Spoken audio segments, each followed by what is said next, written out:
discouraged, you've been ashamed.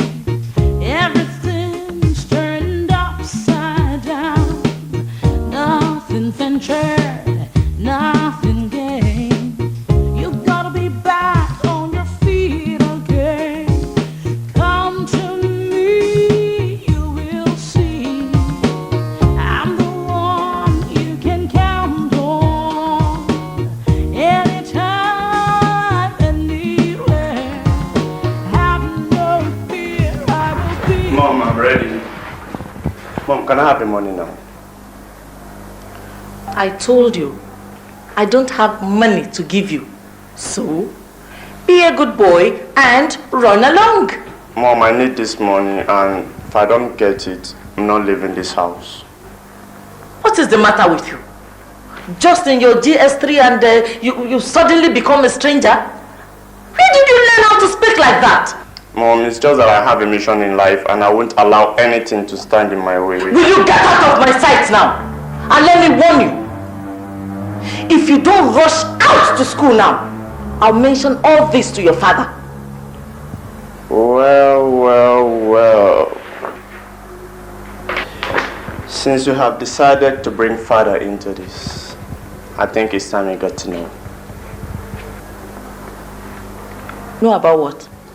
Well, I didn't intend to take it this far, but since you insist, I think it's time you got to know about Dom. Who is Don? Did you hear me? I said, who is Don? I think father will be interested to know that you visit him every Wednesday. It will also interest him to know what you do behind closed doors with Dom for 3 hours. What is the matter with you? What has come over you? Mom, it's you we should be talking about here. What are you doing with that swine? Larry, it's not like that. It's not what you think. Same explanation for daddy. Now, where were we? We're talking about 2,500 naira. Can I have it?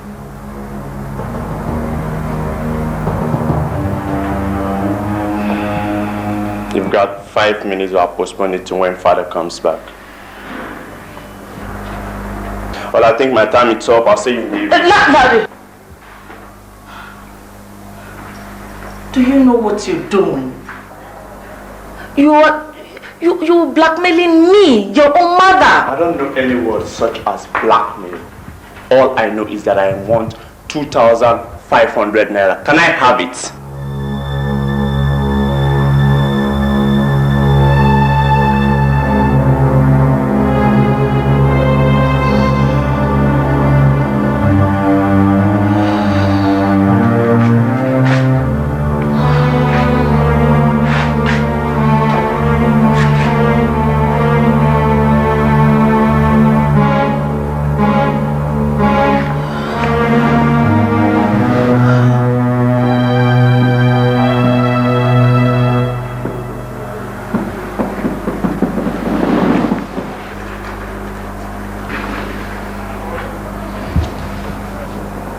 Here, take it.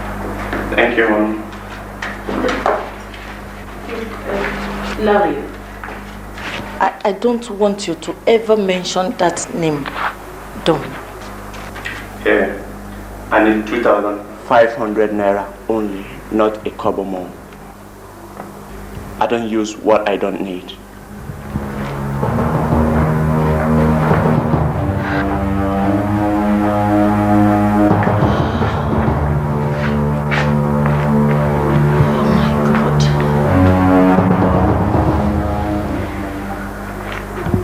Save me from the clutches of my own son.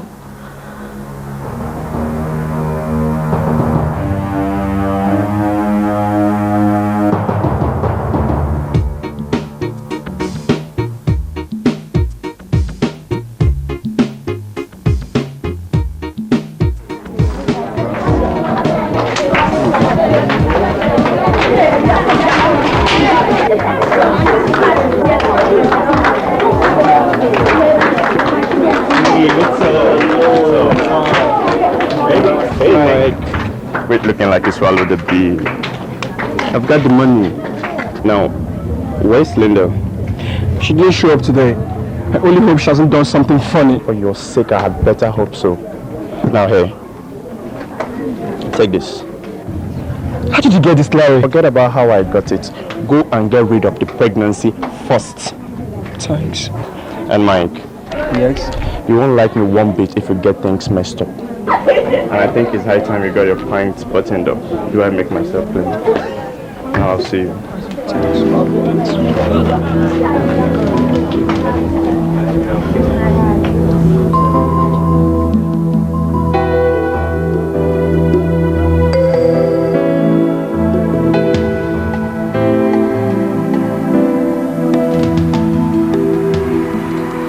Liz, it seems you've been awake all night. What's the matter?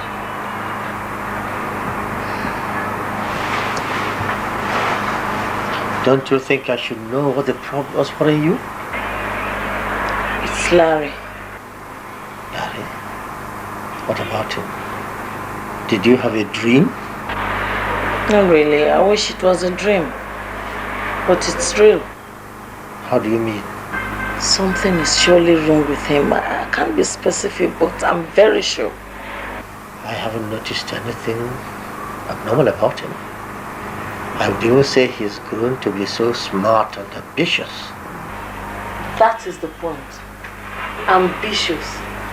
That word is driving him exceptionally far. Will you stop speaking in tongues and tell me what the exact problem is? I can't be really specific. It's just a feeling. When did this feeling start? Just yesterday. What happened? I think Larry is keeping bad company. Criminal one. He has changed. You still haven't said anything specific yet. Larry needs watching. I intend to keep watching him, and I want you to do the same. Okay. I've heard you. We'll keep an eye on him. And can we sleep? I have a meeting in the morning.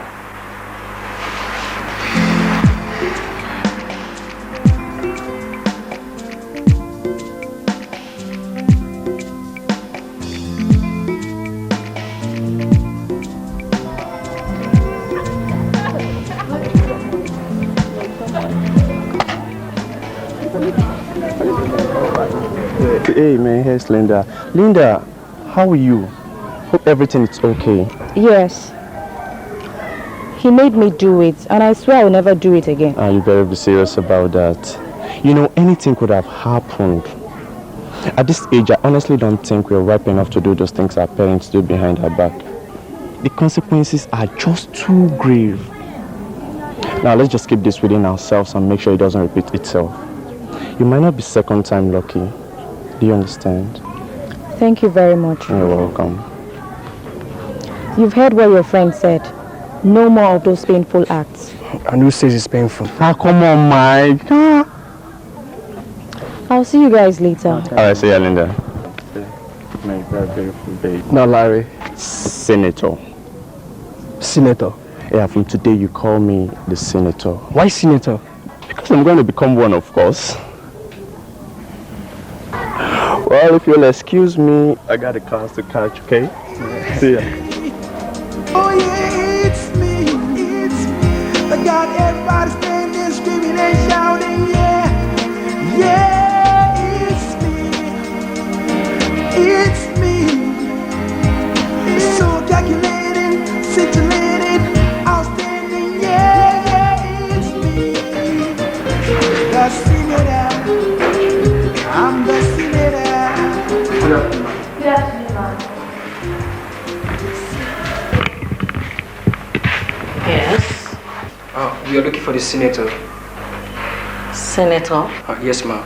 Sorry, wrong address. No, I don't think so. The senator we mean is her son, Larry. Larry Onigbo. Larry. Yes, Oh, Mike, what a surprise. Linda, you're here too. Mom, these are my friends in school. I see. Mike, Linda, it's my mom. Pleased to meet you, ma'am. Pleasure to madam. We are senator's friends. Enough of this senator rubbish. I don't want you to ever call him by that name again, okay? But mommy, What's wrong in that? Is it wrong for someone to become a senator? No, but not until you become one. You must never be called that name again in this house. Do I make myself clear? Yes, ma'am. Good.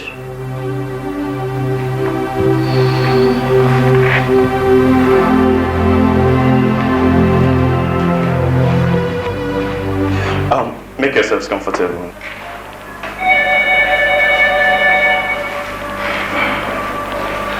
So, what up are you? I'm nothing. Sure? No. Okay. There is something I want us to discuss. What's that? Can we move down to the dining table? Excuse us, please.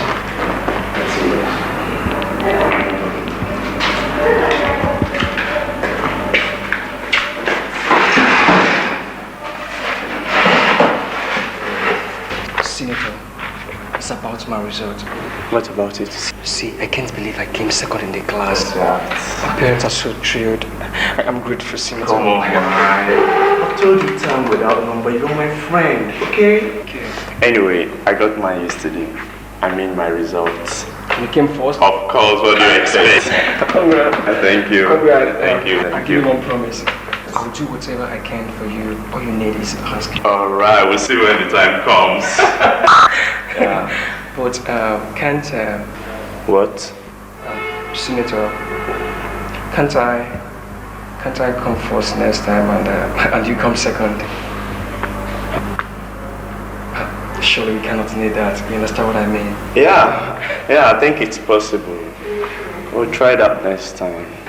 Senator, I'm grateful. Anytime, okay? Yes, anytime. Let's go back.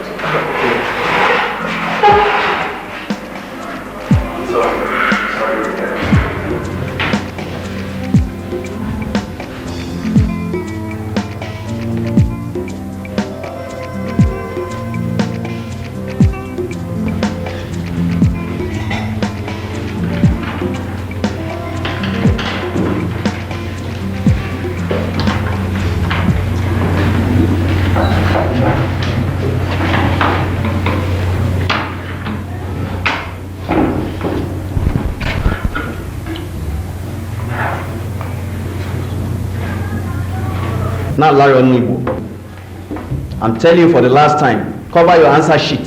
Yes, sir.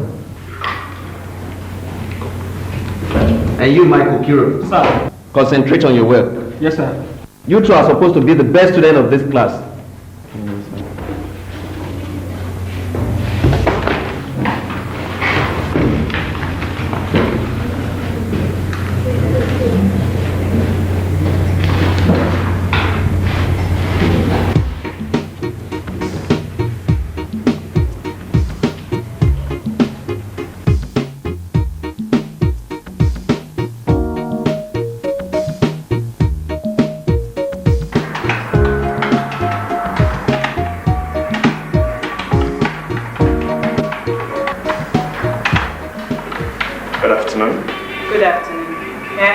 Yes, Aunt CDMD. Any previous appointment? No. And does he know you? Of course, yes. He has known me since I was born. He's my father. Your father? Oh, please sit down. Thank you. What's your name? Larry. I'll tell him you're here. Please do.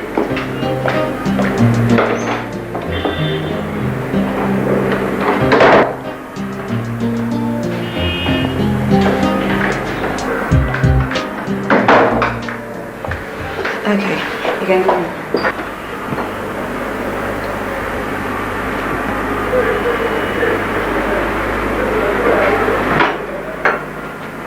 Good afternoon, Dad. Good afternoon, Larry.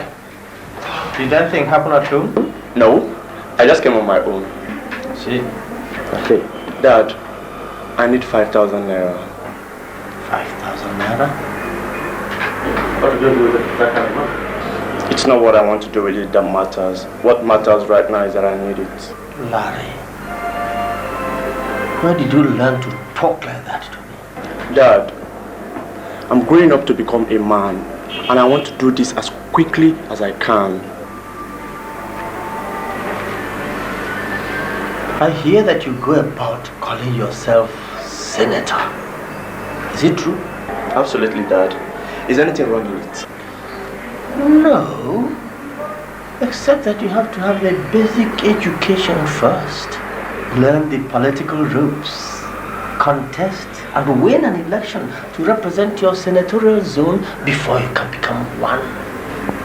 And that takes a long time. Pride goes before a fall. So, be very careful. But Dad, I've made up my mind. I'm going to become one, whatever it takes. Oh, there's nothing wrong with that.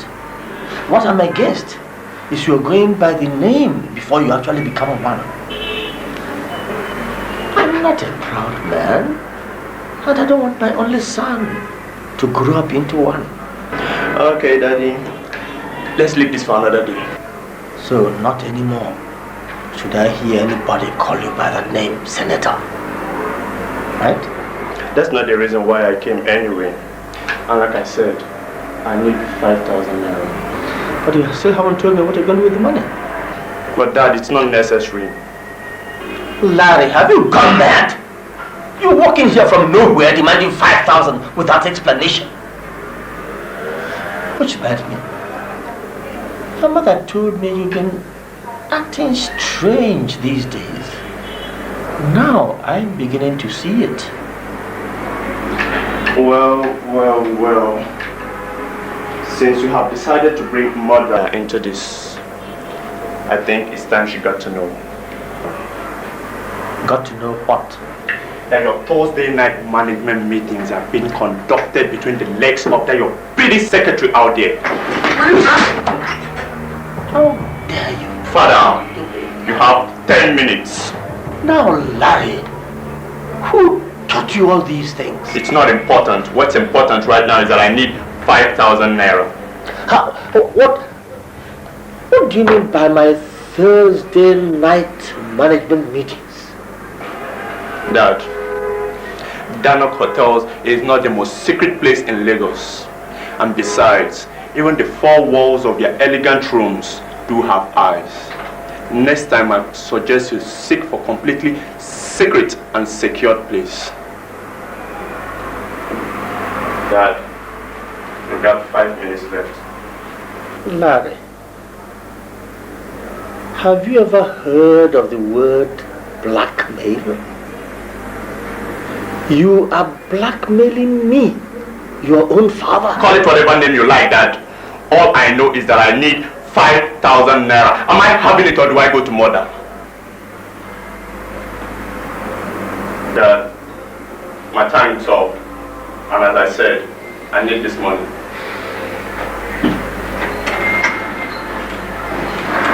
I know what I did. I know it was wrong.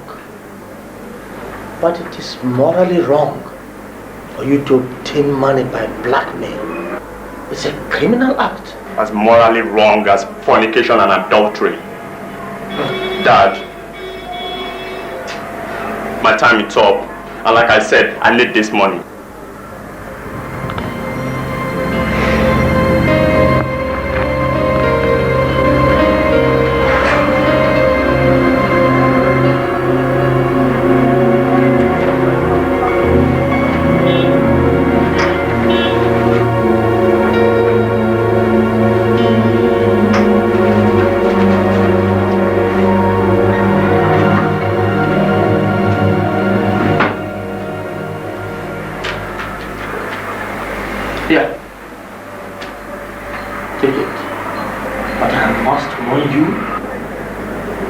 Don't you go about obtaining money or anything else by this method. Thank you, Dad. Thank you, sir. And Larry, Sir, don't ever come in here blackmailing me. just keep your acts clean and I won't.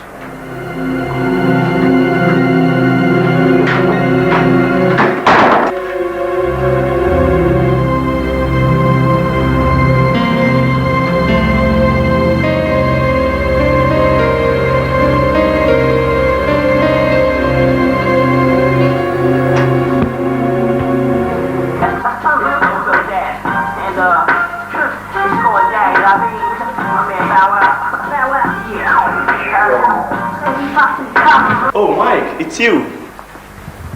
Can you read this? What's the meaning of this? Hey, whatever you call yourself, just take a look at that. Now listen to me, you rat! Jesus, a rat.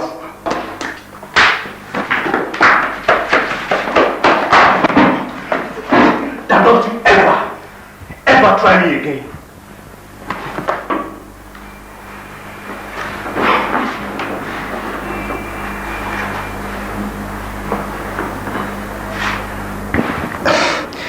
No, Larry. I have warned you and I will hit you again if you ever call me by that name. I am Senator. Senator. Okay. Senator. That is my result. I failed. We all failed our exam. Why should we fail our exams? Why?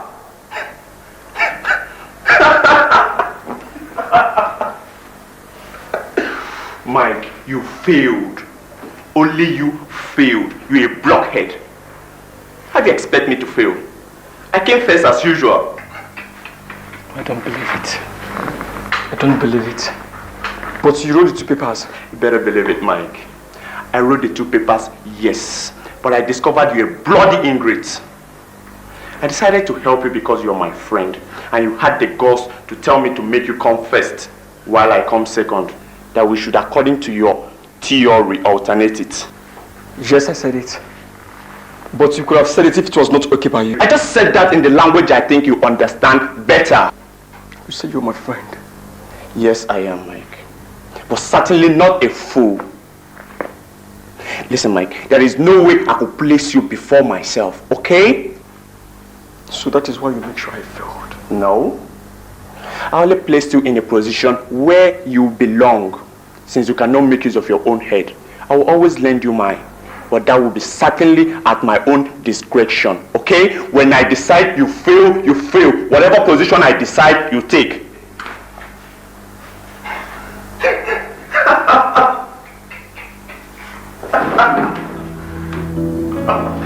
Oh my God.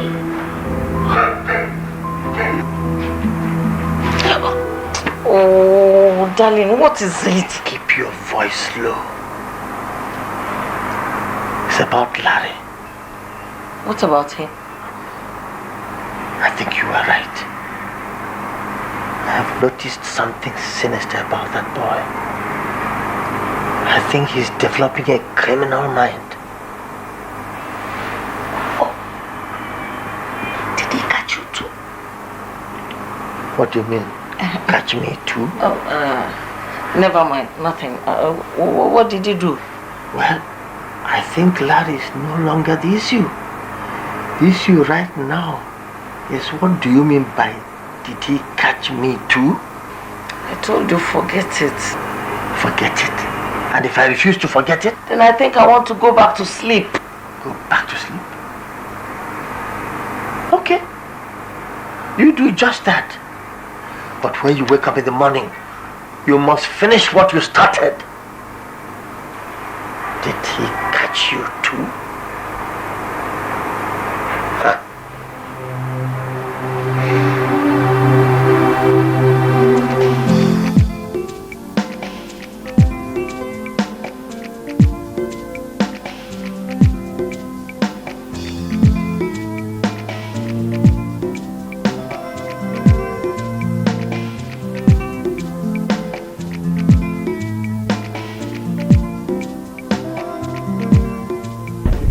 Mike, what are you doing in the garden? Senator, I have lost her. Lost who? Linda, of course. What do you mean lost her? Come on, you mean you're the only person who does not know she has been going at that good for nothing Piccolo? Well, that's impossible. When did this start? For about a month now, I've been noticing him making passes at her. But I always laugh it off, thinking she's infallible. But how wrong I was. How wrong I was. Look, Senator, for about a week now, they have been more or less like sugar and tea. I see. I see. Mike, you're my friend. And like I said before, anything, and I mean anything goes. By this time tomorrow, Linda will be back begging. I give you my word for that. Are you sure? Just take it from me. Now let's go catch a class, okay?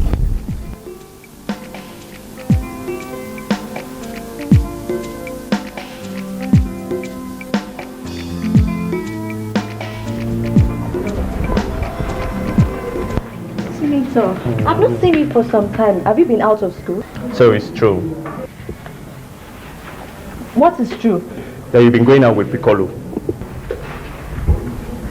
If you must know, yes. I see. Don't get me wrong. I love him. What do you know about love? Enough to know that Mike is now history. And so will be Piccolo.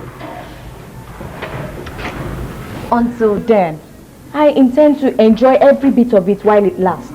Linda, don't you think you're far too young to start changing men like panties? And too young too to be a slave to that scum called Mike. He treats me like a dog. But you never complained.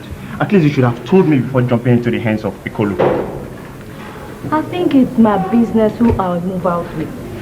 At least I have the freedom to make a choice. I see. Now listen to me, Linda.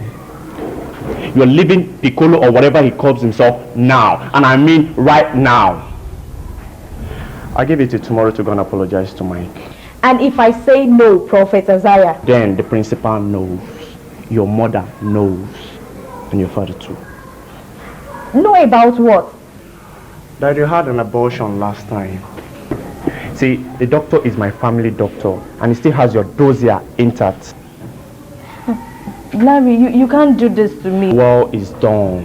And don't you ever, I mean ever, call me Larry again. Now do be sensible, Linda. You have just 24 hours. I guess I'll see you.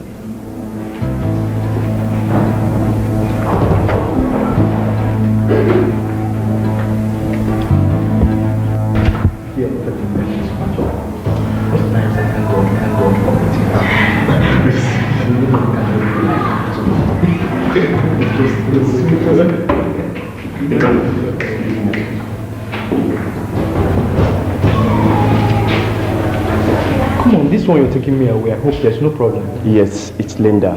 Oh, come on, what about Linda? I guess you've had enough of her, isn't it? Who says? Hey, Senator, that girl is the most sweetest thing I've ever met. So I have no intention of laying her off. Pity you have to. What do you mean by that? I mean, lay off Linda now. She belongs to my friend. Look, Senator, or whatever you call your name, I don't entertain joke in the afternoon. Neither do I. I don't have time for joke. And like I said, lay off Linda now. And if I don't? Well, let's just start by saying that we were both present when the principal announced that some hoodlums attacked the school bursar last week and made away with over 50,000 naira of school's money. And we both know that the police are investigating. And as usual, they will get to nowhere except somebody tells them where to look. So, what are you getting at? That we both know who the police should be looking out for. And stay off Linda now or I will tell them it's you.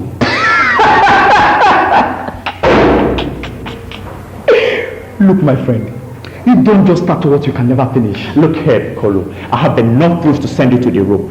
I've got the guns you use. I've got the marks too. You? Yes. Now just stay off Linda now and don't try anything funny. I repeat, anything funny. You know I could always take care of myself.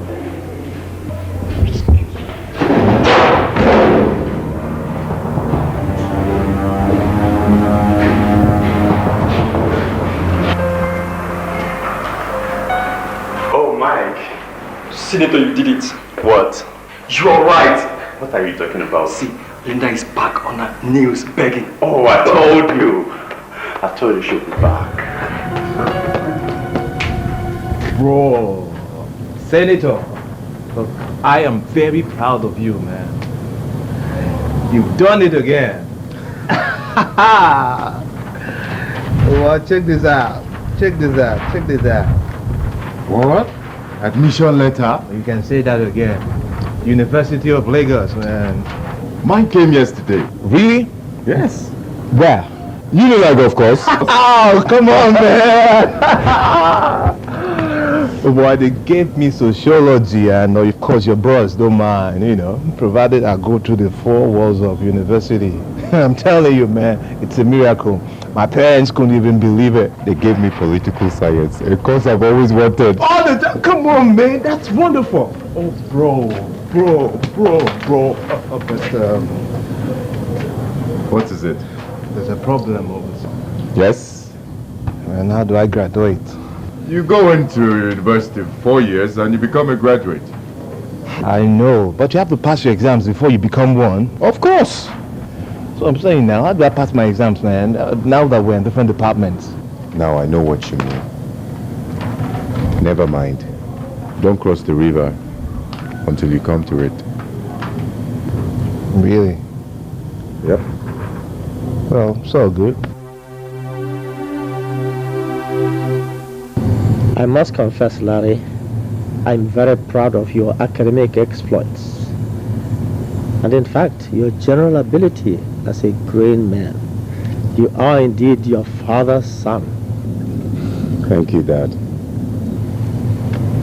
Now that you're about to go into the university, I want you to know that it's a different world out there. A lot of people have completely changed after passing through those 4 walls. Some for good, others for bad. These days, I dare say more for bad than for good, especially since cultism has become the order of the day in our universities. Now, Larry, something worries me about you. Ever since that day some years ago you walked into my office and demanded 5,000 naira, I have watched you closely, and I've come to observe that you will stop at nothing. You will go to any length to obtain whatever you desire. That is not an entirely pleasant thing. Son, necessity sure is the mother of invention, but at the same time, the father of crime. And that's what I'm worried about. You must know that the game of life is about winning some and losing some. You can't get everything. Blackmailing me, and I believe your mother also, because you wanted some quick cash, is the most nasty thing you've ever done. Dad, did Mom tell you I blackmailed her? She needn't tell me. I read the signs. Now, this your senator stuff. I hope you don't carry it to the university. Oh, I'll support you with whatever I've got. If you really do want to become one, when the time is ripe and you are the time are ripe for it. But for now, drop that name if you don't want to lose focus. I won't lose focus. Dad, come on now. Have some respect for me. You are looking at not only a senator, but also a Senate president. My goodness, what faulty ambition. Well, I have told you what a loving father will tell his only son, indeed his only child. Life is not always what it seems, and political life is the most unpredictable. And the game of politics, more times than not, is the most deadly game ever played, especially on African soil. I'm aware of that, Dad. When the time comes, you won't find me wanting. Now that is really what beats me, that whenever you set your mind at anything, nothing seems to change you. That is not a good character for somebody who wants to lead others via democracy. There are no senators in military regimes, you know. If you want to get the votes of the masses, you must learn to adapt to circumstances and situations. You can't always have your way. Sooner or later, you'll run into someone who won't shift ground because he has more aces. Then the reality of life will dawn on you. Note, son, I don't want you to learn the hard way. Dad, I've chosen the path of always being resolute. And I've always looked down on people who change decisions as a chameleon changes color.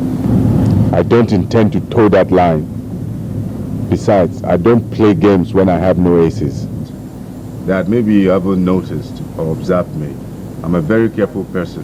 Whenever I get to any river, I cross it. Those are rather strong words for a man your age. Anyway, I'll only repeat. Watch it and tread very carefully.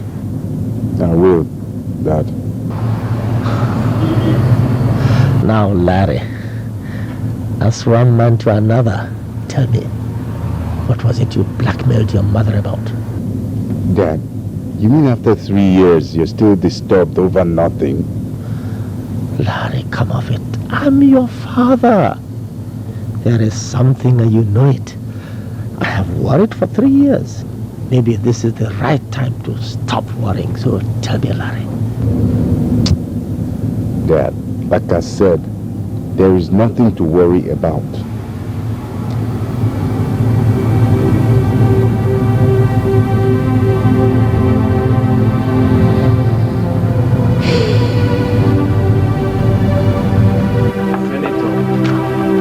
Senator, man, the time is here, man. The time is here. Our exams, our first semester exams. What do I do, man? Speak to Magnus. To who? Magnus, the best chap in your department. Okay, Magnus Ekundalo, you mean? Who else? All right, man. That's all good.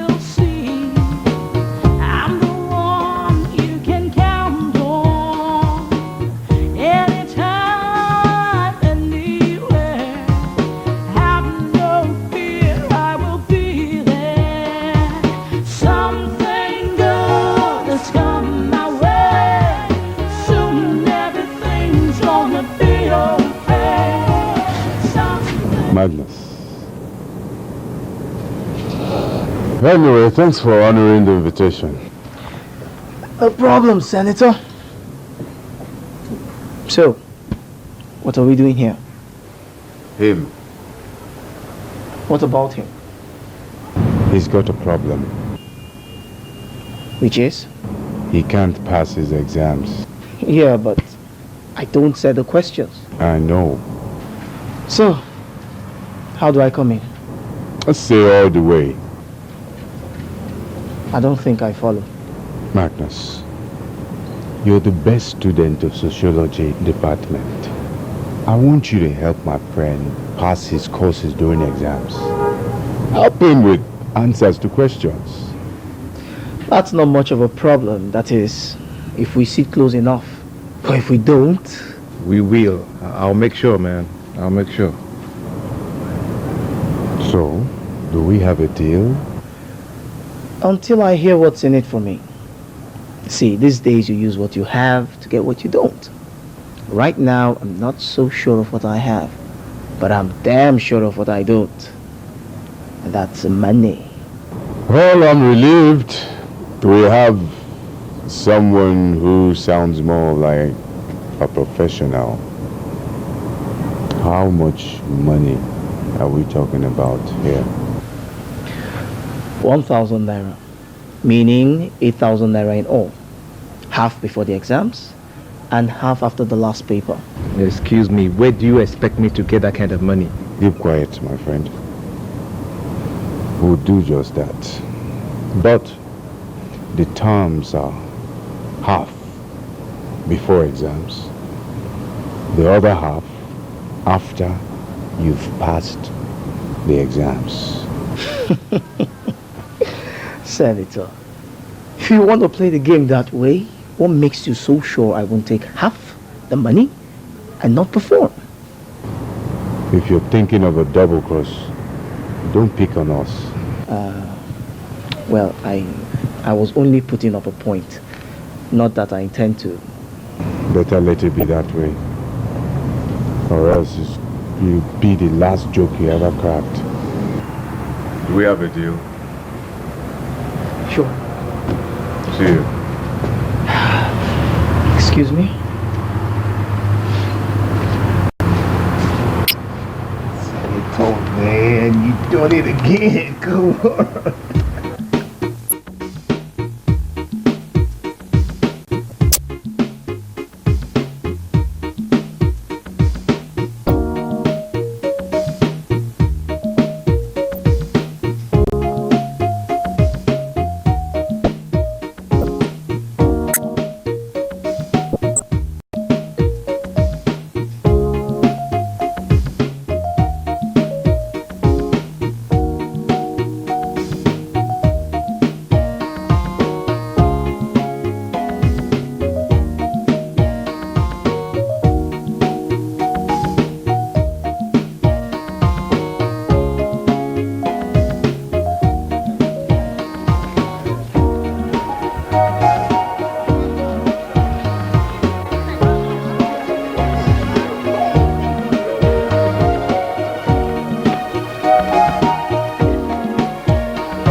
What's happening there?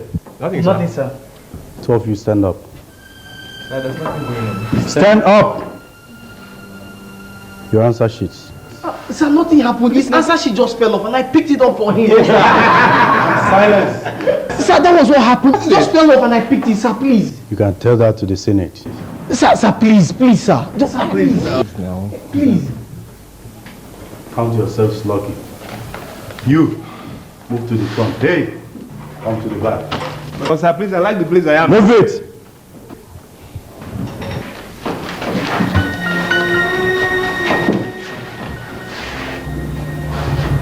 Count yourselves lucky that my wife just delivered twins this morning.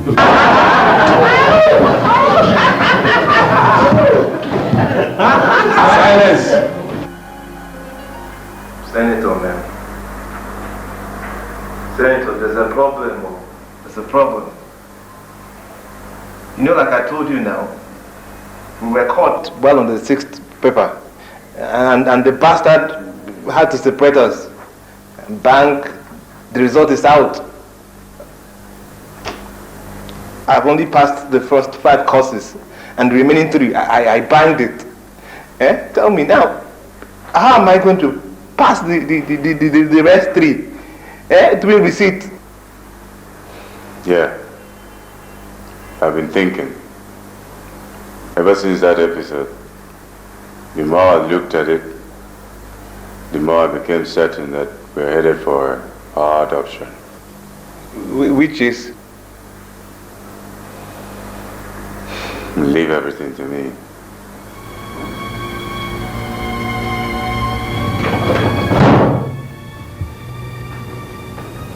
Good evening, Prof.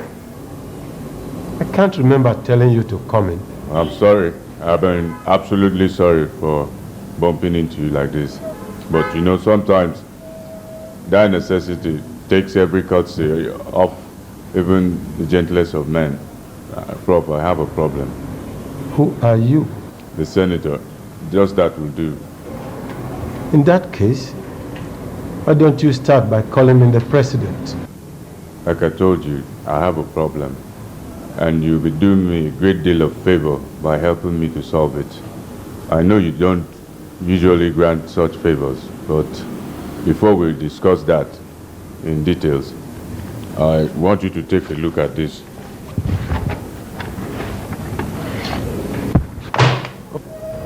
And what is the meaning of this? Let's just call it the lubricator.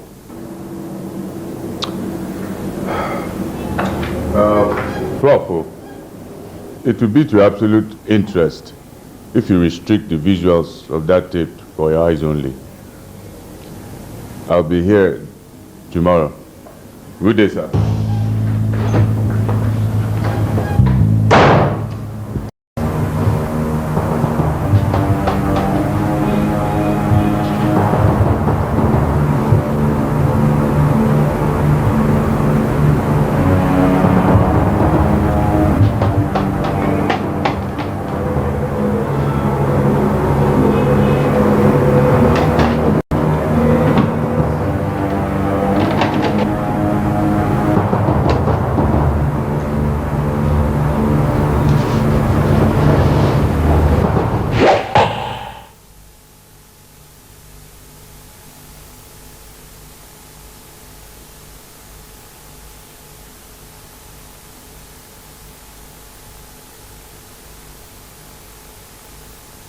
Professor Lajo, this is the end of the road. What?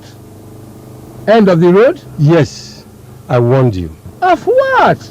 Involvement in politics of head of department. I told you this is all I lived for throughout my life. I begged you to stay away. You refused and stood your ground. I went to Ijebode to consult a native doctor because of you. His charms did not have effect on you. I hope this will have the desired effect. You don't have to get to this length, Professor Adigun. This is barbaric. Shall we throw academic progress to the dogs? You can have the seat.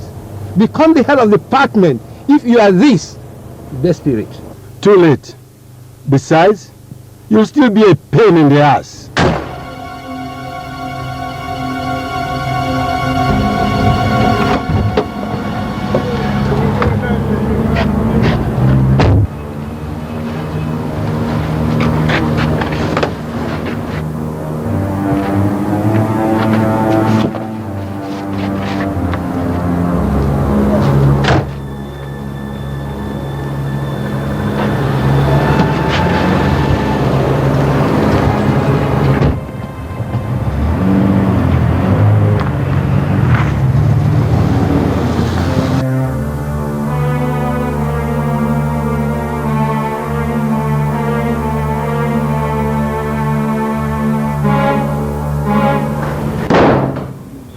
Good day, Prof. Expecting me? Have I any choice? Do sit down. Before I do that, I want to show you something. I want you to take a look at that window.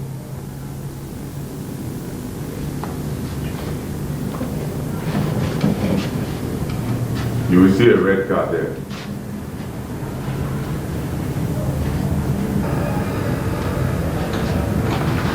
What about the car? It's my friend standing there.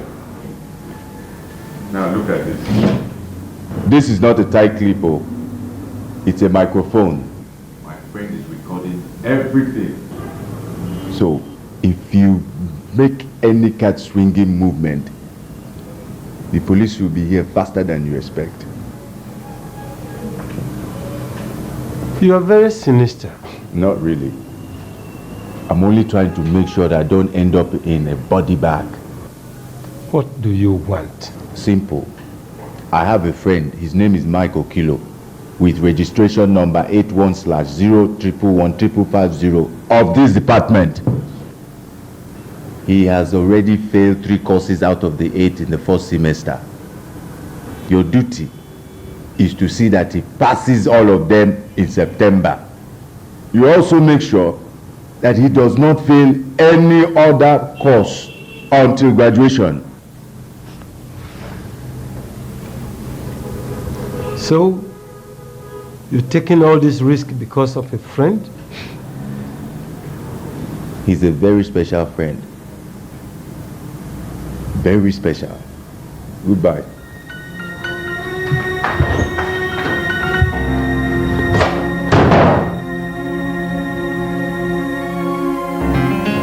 Senator, man. Senator, there's a problem. Have you ever been without problems? It seems you have been born with problems. What is it this time? And it's Rose. And what about her? She's going out with the leader of one of these cut gangs. Which one? Black Belt.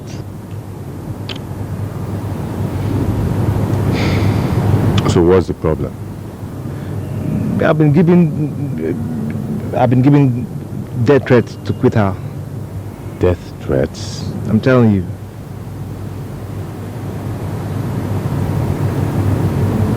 So tell me, what do you think of Rose?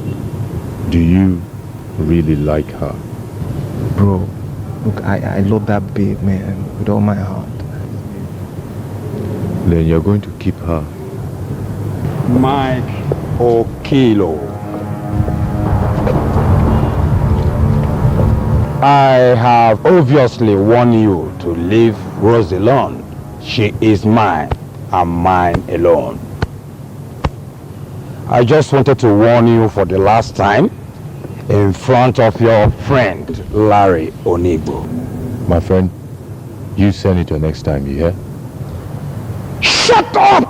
You don't talk when Jasper talks. Whatever you call yourself, just advise your friend in his own interest to stay clear from a woman. Otherwise, this will talk. And when they do, somebody will stop talking. I'm equally advising all of you, in your own interests, you stay clear of my friend's girl. You have the gut to threaten me? It's not a threat. I just made you a promise. Promise? What will say? Hey, let's go.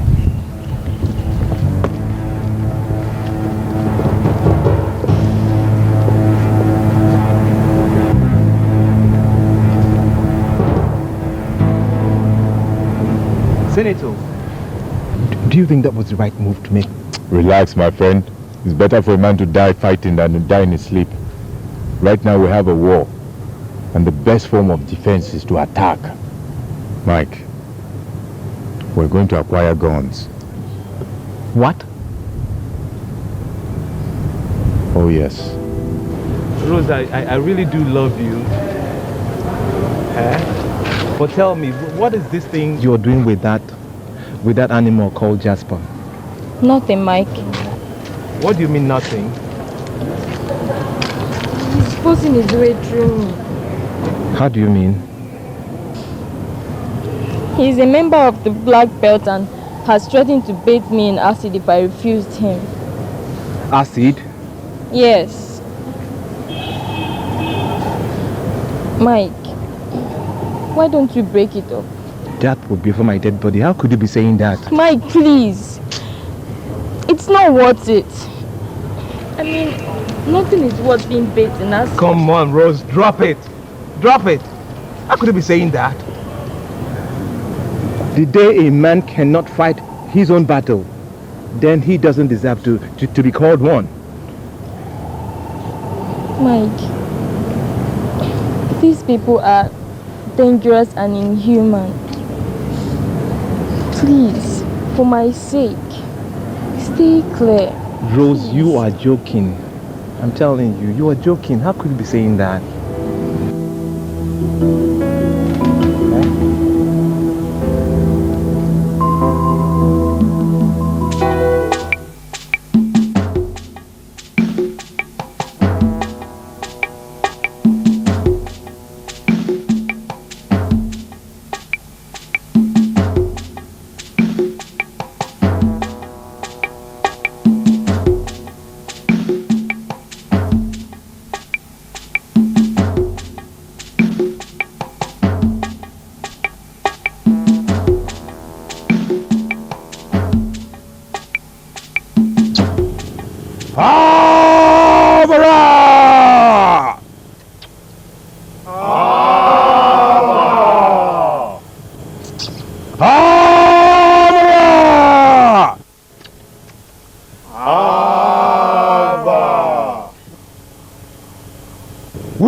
A problem that requires a grave.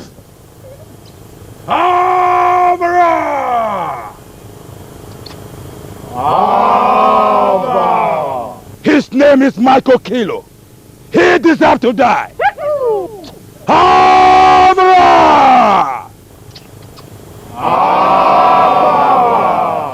And if his friend Larry Onigbo, who goes around calling himself senator, tries to interfere, he will be murdered as well.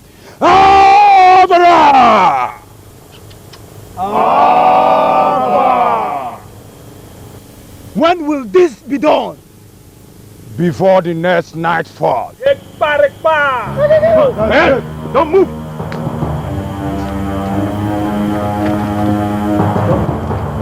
What is the meaning of this? You wanted a war, and we're here to give you one. Do you know you are invading the privacy of the Black Belt? Black Belt my ass. Imagine. Undertaker. Yes, boss. Get rid of these two.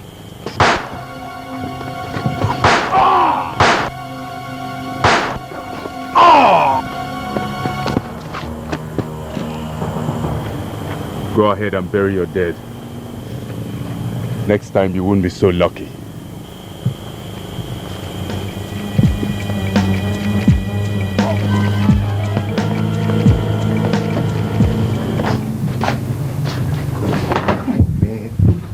Larry, I can't believe this. I can't believe this. Senator, Mike. Senator. Cut this senator crap out, man. For Christ's sake, what are you? Stone? Eh? We just killed. Murdered 4 students. 4 students, man. 4 young men with future like us. We kill them. And you stay as calm as cucumber. Oh, come on, man. That's it for me. I am quitting because I cannot stay here and the police will come calling. Hey, don't mess up your future. Fuck future, fuck the Bell University, and fuck you. Look, it's all over for me. I've always suspected it. Now I'm sure. You're a mean bastard. Listen to me. I understand how you feel, but you must calm down. Huh? Do you have feelings for those fools? Feelings are not meant for animals and misfits. Listen. Didn't you hear them down there? They were discussing about graves.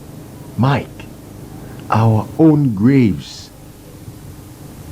I mean, you think I've gotten this far only to end up in a grave? Let me tell you now, no one stands in my way. Besides, if you had kept your lust in check and your fly buttoned up, you wouldn't have gotten in a mess with the black belts. Sure, I know you were trying to protect me, but I never wanted them killed. But you didn't object either. Okay, it's okay, it's all right. I'm sorry. So what do we do now? Better. We do nothing. What do you mean do nothing? They will squeal. They won't. If they do, they will get into more trouble than us. Mike, pull yourself together now. The deed is done. There's no going back. Huh? You see, this world is full of people, the tough and the weak. And if you want to get anywhere in this life, you must talk tough and you must also act tough. If we hadn't acted the way we did, we would have been dead by now. Better they than us. And from now, know it that we have arrived. There's no going back. Arrived where? Arrived in the elitist class of this country. To get high enough in this life, you must be prepared to kill or be killed. People with your kind of attitude end up getting killed. Now, we don't want that, do we?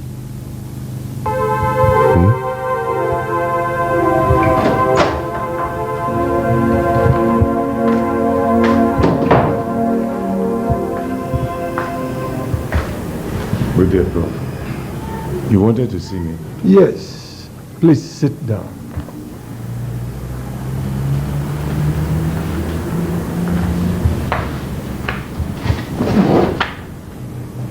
It's about your friend, Mike Okilo.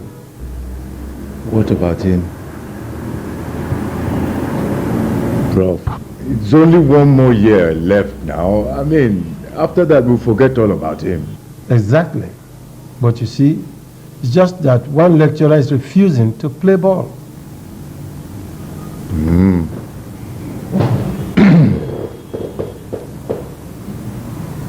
Who is this lecturer? She is Dr. Mrs. Eunice Okolo. She's a stubborn type. Can't you make her see reason? Impossible. She's as clean as a whistle, and there's practically nothing to blackmail her with. We shall see. But, Prof, what will happen if all of a sudden Dr. Mrs. Eunice Okoro resigns?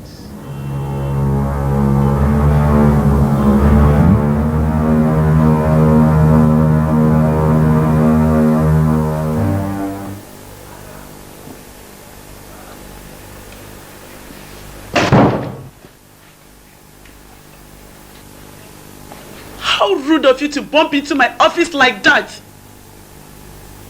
Absolutely sorry, madam. See, I'm in desperate waters. And I apologize for lack of manners there. So, what brings you to my office? You are not in this department, are you? No, madam. Count yourself lucky then. So, what can I do for you? Doc, I want you to watch this. What for? Let's say we'll talk after you have watched it. Not interested. Madam, that would be too bad though, because your husband won't be too happy about it. Did you say my husband? Yes.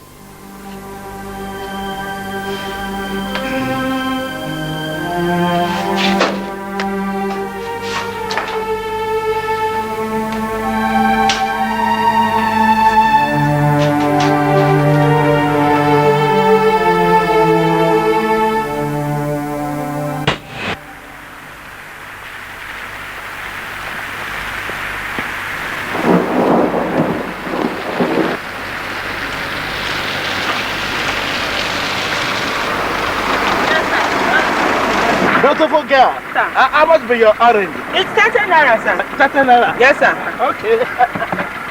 I would like to buy the whole oranges. Okay, sir. Okay, follow me. Okay, sir. So, I mean, let me help you. You see, these oranges, they look too good enough to lick. Thank you. I'm going to do justice to both of them, okay? Put the orange inside.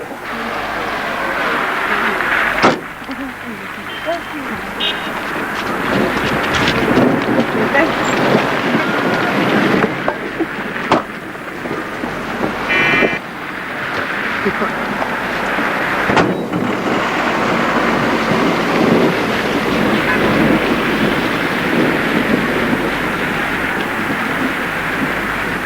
Beautiful orange girl. Come inside. Beautiful girl. That's the money. That's the money for your orange. Thank you, sir. Thank you. Go take them. Go take them.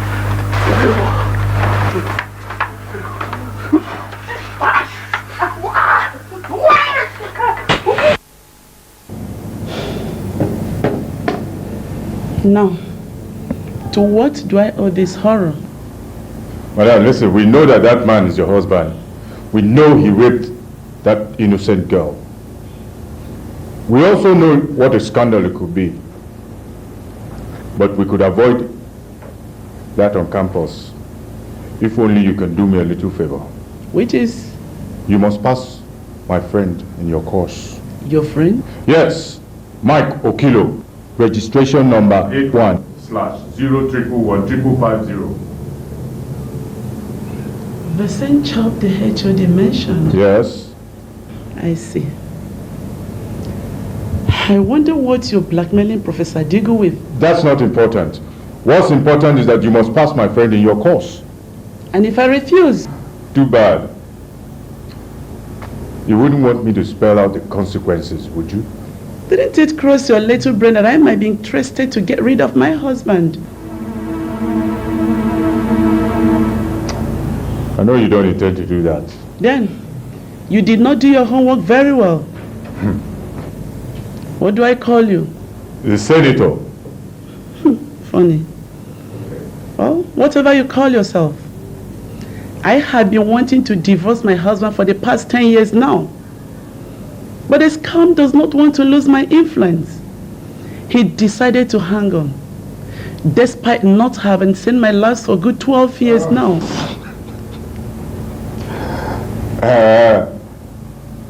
I don't believe it. You won't. Because you left the most elementary part of blackmail, knowing what your subject will not want to do, before letting in the screws. You see, I don't really give a damn if my husband screws a ship or takes a dog to bed. All I want is a strong evidence to divorce him. And you, my dear Senator, have provided me with one. And for this crack evidence, I might have been tempted to pass your friend, but I hate blackmailers. You see, my FBI boyfriend back in the United States of America used to tell me something. To make a hit, a criminal usually cases his joint, but it don't seem to have cased your joint. Pity. Thank you very much. And now, get out of my office. Get out before I ring the security. You can't always have your way. Sooner or later, you'll run into someone who won't shift ground because he has more aces. Then the reality of life will dawn on you. You won't see me leave. You want me to close my eyes? Not really.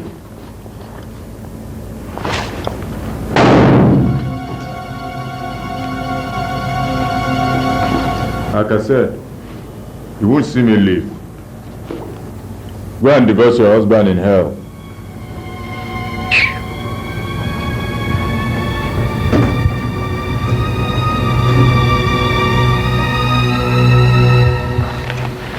Did you have to go to that length? It was necessary. Necessary to kill Dr. Mrs. Okoro because your friend wants to pass his course? I said it was necessary.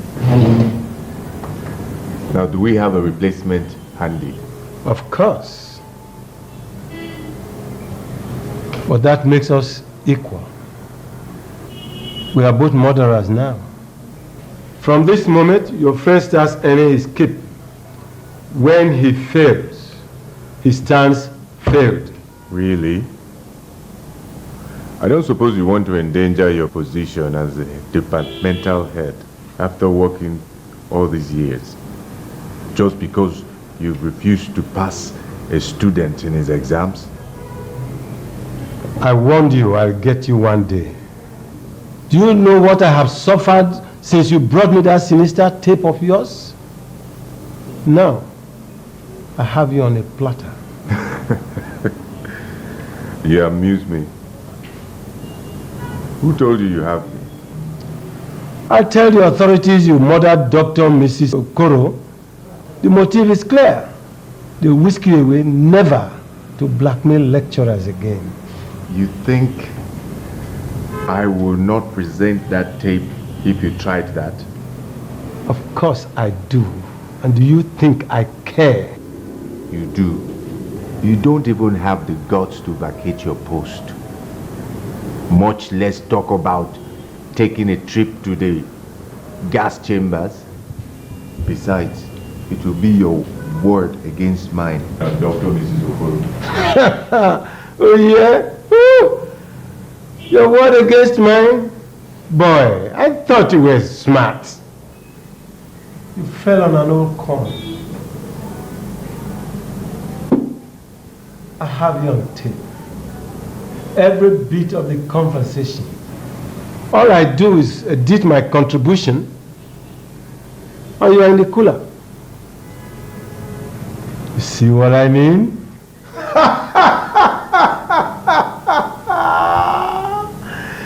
No more blackmail for you, as far as I'm concerned. Thank God, I never underestimated you. See this black button? Have you asked yourself why one button out of 7 is black on a white shirt? You see, Prof, I'm a very cautious person. I have a friend in the Mossad. Do you know what Mossad means? Israeli Intelligence Secret Services. They're the most dreaded in the world. He gave me this. Bless him for that. It's a voice neutralizer. No one can tape or record my voice with this button on. It's a lie. A scientific lie. Why don't you confirm it? Play back the tape now. You shall see.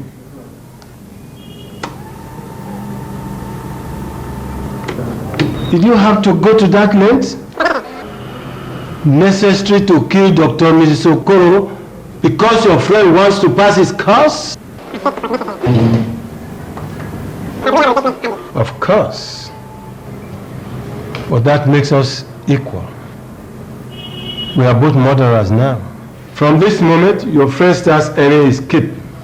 When he fails, he stands failed. I told you, you see, the Mossad are very thoughtful people, and I am lucky to have one of them as a friend. Professor Adegoke Abimbola Adigun.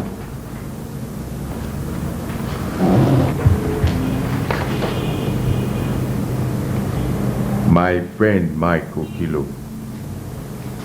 continues passing his papers.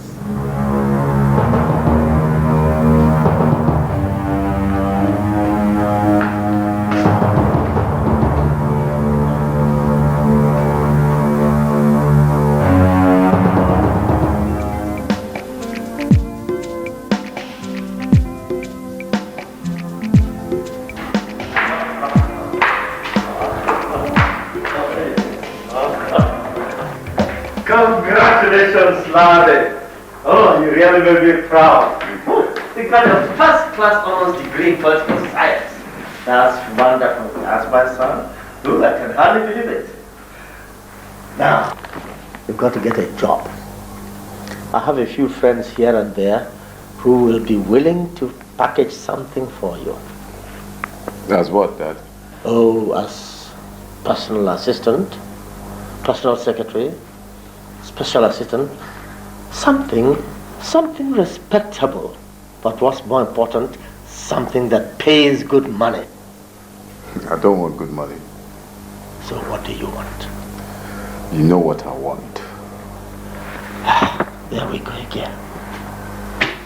Larry, I know you've said many times that you want to be a senator. Let's assume you become one. But does that stop you from working? You've got to work, cut your teeth, gain experience, and mature in age.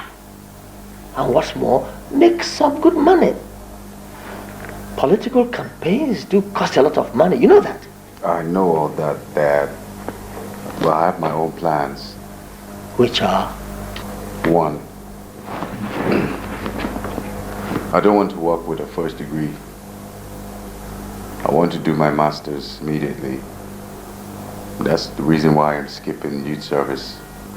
More so, I will go for a doctorate degree thereafter. The Nigeria of the future will not accept half-baked academics as their leaders. I see. Well, I'll support you for the master's program, but let's take one thing at a time. When do you intend to begin this master's program? Immediately, Dad. In fact, my department offered me automatic admission. Okay. Okay. Thanks, Dad. Well.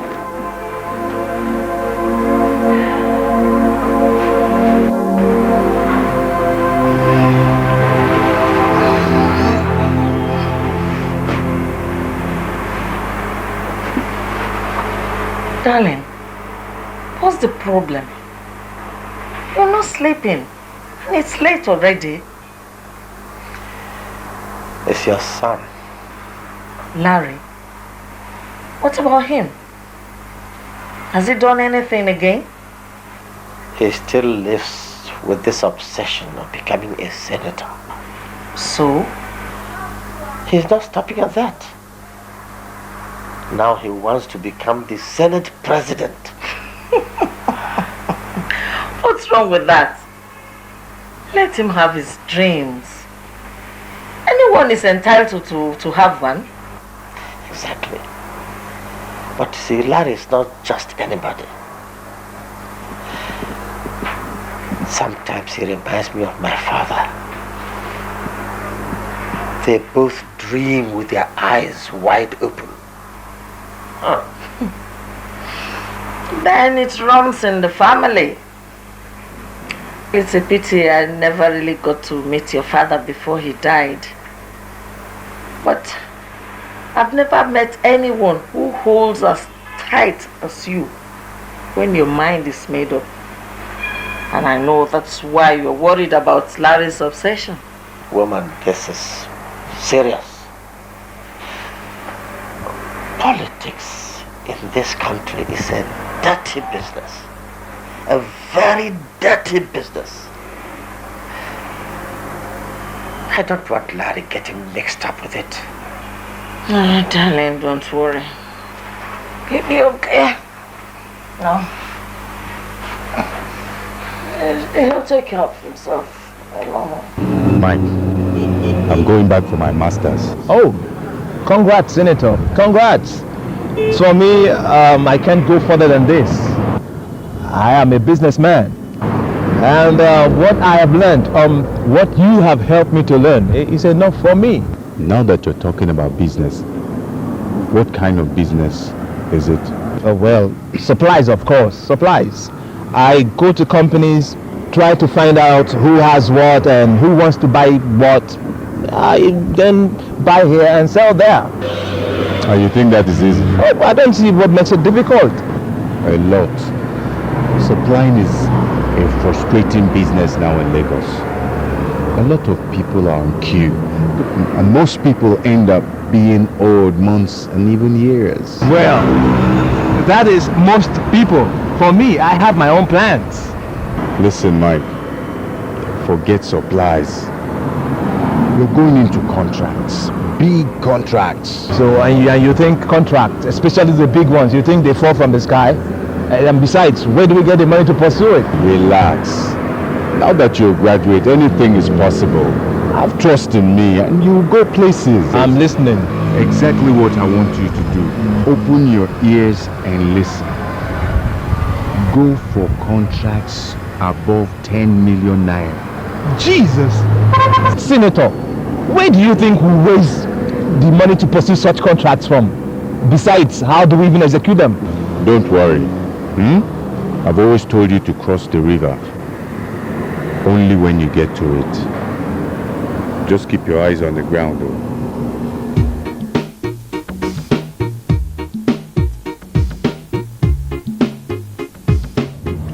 Come on, let's go into my room. No, I'm sorry, please. I'm in a hurry. I need to rush back. I just came to tell you that NEPA is awarding a construction contract worth 50 mil. Go on. That's why I came. He said I should let you know. I see. I don't think you see. Julius Berger will get it. No, they won't. Who says? I do.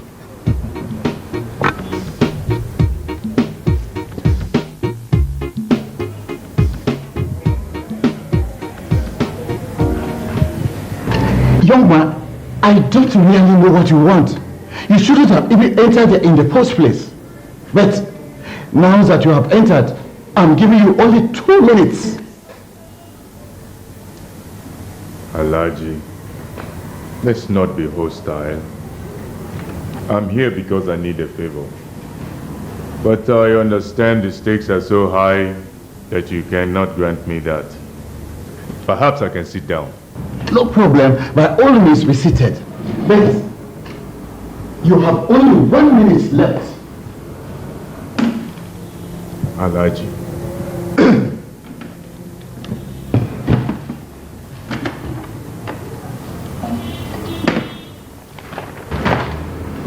Take a look at that. Of course, you're familiar with those figures. And to save you the time you claim not to have, those figures represent your bank account numbers in Zurich, and they accompany millions of dollars in it. How? Secretary, no visitor for the next 45 minutes. Can you go? Tom. How did you get this information? It is not important. What's important is why. What do I even call you? Senator. And I'm here for the Obani Koro building contract. Yes. What about it? A friend of mine wants it. Is he with Julius Baja? No. Tokaji, your friend is out of luck. Julius Baja already has the contract. It's quite a pity. Cancel it. What? I said cancel it! You must be joking. I have never been more serious. Alhaji, you're the chairman of the contract committee. Do it for the wise. Otherwise, me, Nene. I will call the SSS and I will give them all the information you've just gone through. They'll be glad to see you in Geshua. Hold on. What really do you want? Tell me straight. Alhaji, re-award the contract in this name within a week. Otherwise. You are a bastard. No! You are a bastard! You shouldn't have stolen government money. I'll see you within a week.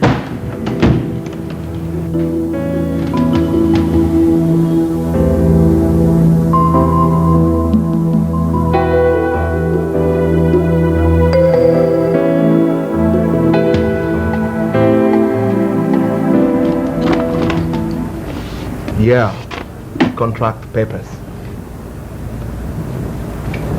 Senator, I still can't believe it.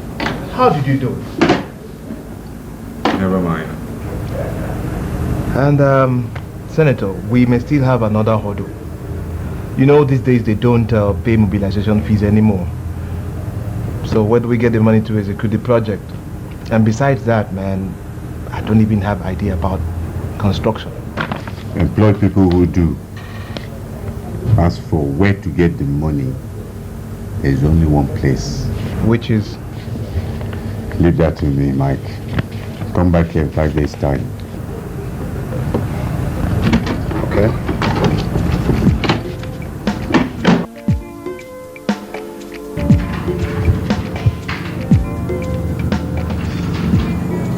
Good morning, sir. Sit down. Thank you, sir.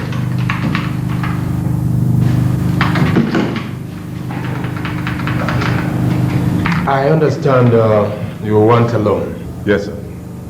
So, can we have the details? Yes, I need 30 million naira, sir. My friend and I have a contract to execute. As you know, they don't give mobilization fees these days. And that's why we're here. We want you to give us a loan. What type of contracts and by which company? It's construction, sir. And my client is NEPA. I see. Our bank will be happy to assist you. I will ring the loan facility department to furnish you with modalities and conditions for granting such loans. Mr. Senator, sir. Senator? Yes, sir. Well, all right. I will pass on to Mr. Deming. No, that would not be necessary, sir. Why? Sir,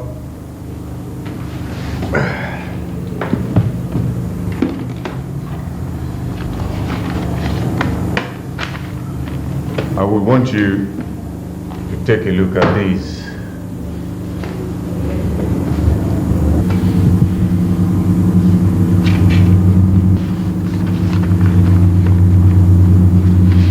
What's all this? You see, I'm a busy man. Say whatever you're up to. Exactly. Those are printouts of names of students of University of Toronto from 1985 to 1989. Are you aware this bank employed you based partly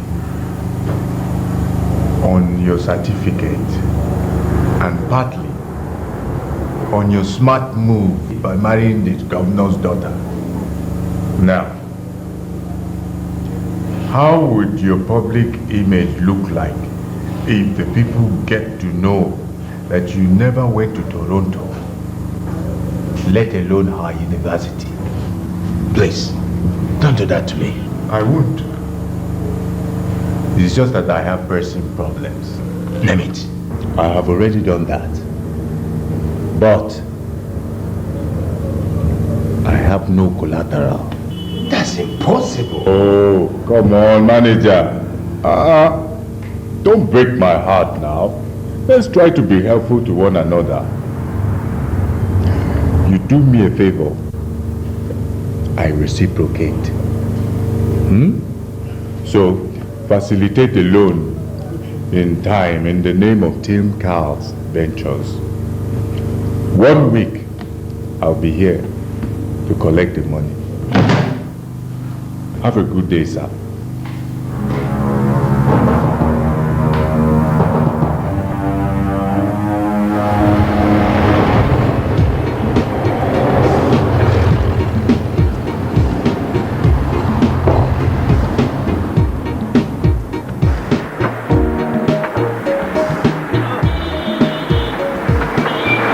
Welcome, sir. How are you? Fine, sir. So how's work going on? Oh, very fine, sir. I would say excellent. I have a very solid workforce on site, and I am certain we can finish this in 12 months. No, make it 10 months and you won't regret it. I will try my best, sir. In that case, I will need 5 extra hands. Say 3 bricklayers and 2 carpenters. Wait, just do it. Consider it done, sir. I'll show you the other work we can do on at the back. Alright, okay.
Senator, it's a very big one, and I doubt if we can hit it.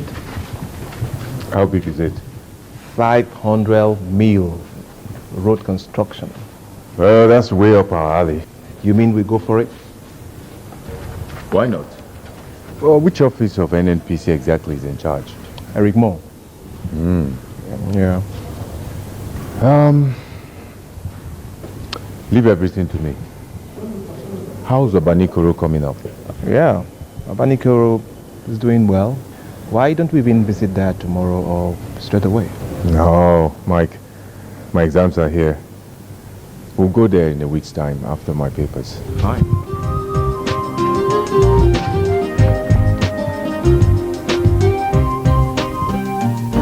Hello. Hi. Please, can I see your director of finance? He's very busy right now. You can wait over there. May I know your name? Just tell him I'm from Rosa Martins and I'm in a hurry. Right.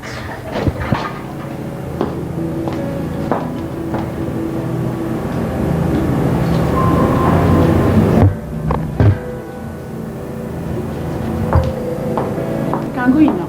Thank you.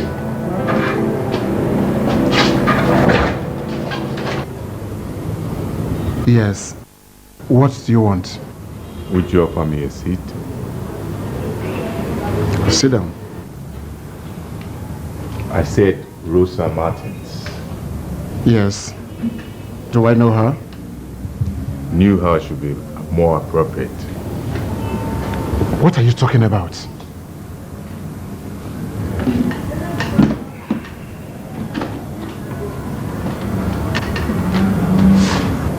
You can take a look at those.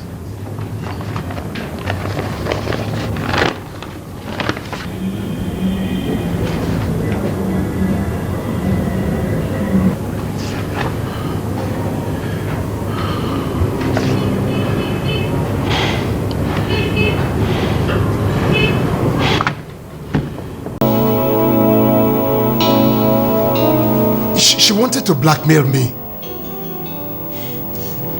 She was a setup. She wanted to go to my wife if I then give her $500,000. I don't have that kind of money. So I was left with no other option than to silence her. Believe me, she literally asked for it. You can tell that to the jury. What are you talking about? I mean, what do you want? Before I tell you, I want you to know that all those actions were recorded on tape. I will not only tell your wife, but also the police if you don't cooperate. I repeat, what do you want? the Bakassi-Ikom road contract. What? Yes, we need it. Look, I don't have control over that contract. Even as the chairman of the committee? Come on, Alaji. You can influence it. Influence it, yes, but not total control. Besides, what's the name of your company? Team Carl's Ventures. Tim Carl's. Never heard of that name before, which means you don't even have a track record. So you see, giving you this contract would almost be impossible. I believe you're capable of doing impossible things, eh? Like killing an innocent girl, for instance. You leave that out of the schedule? But I can't. If you play ball, it's okay. But if you fail us, you sing to the jury. Is that a threat? Not quite. It's a promise. Too. I see. You don't. You see, my friend and I need that contract more than we ever needed one before. But aren't you too young to talk about 500 million naira contracts? Huh? Besides, how do you intend to execute it? I mean, you and I know that the government no longer give mobilization, don't you? I have just finished my master degree program. People with school cert execute contracts worth billions. As for execution, don't worry. I can assure you that we'll do it better than any other company bidding for it. Take my word.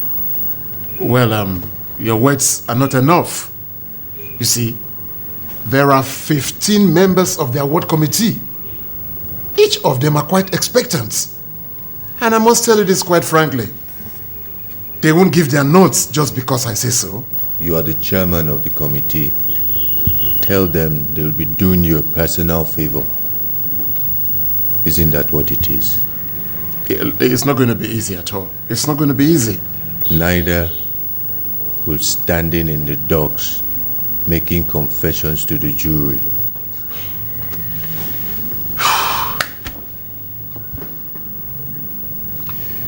Okay. I'll see what I can do. Better. I'll be back next week. Thank you,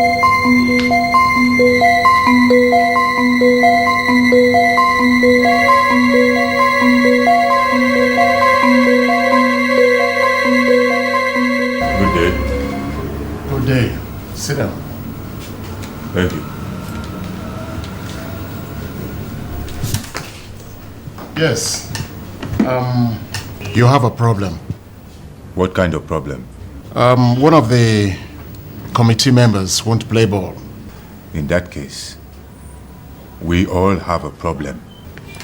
Nevertheless, may I know this member and why he is obstinate? His name is Professor Omawale Banjo. He has a vested interest in the company already earmarked for the contracts. He says over his dead body. Too bad. We must have this contract. Is the contract so important to you? Of course. Can I have this man's address? Why?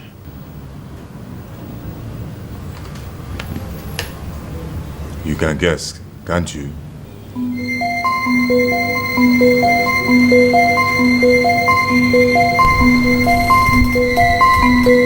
We have a problem with the contract. I know, of course. I know we will. This is the big league, Senator. That's why we're playing it. We've come of age. So what's the problem? A member of the committee is proving stubborn. He says over his dead body. Really? I wonder why he should wish himself that. What do you mean? Guess.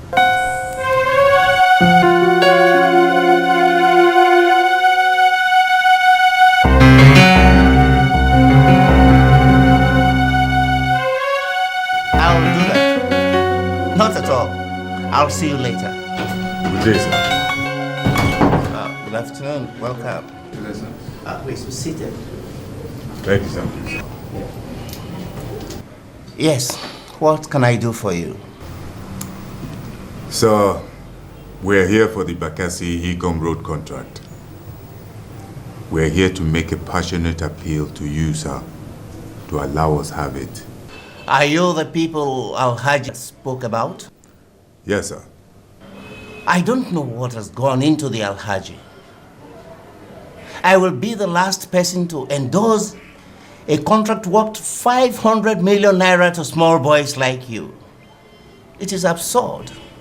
And like I said, it will be over my dead body. So be it. Did I hear you right? Let's get out of here.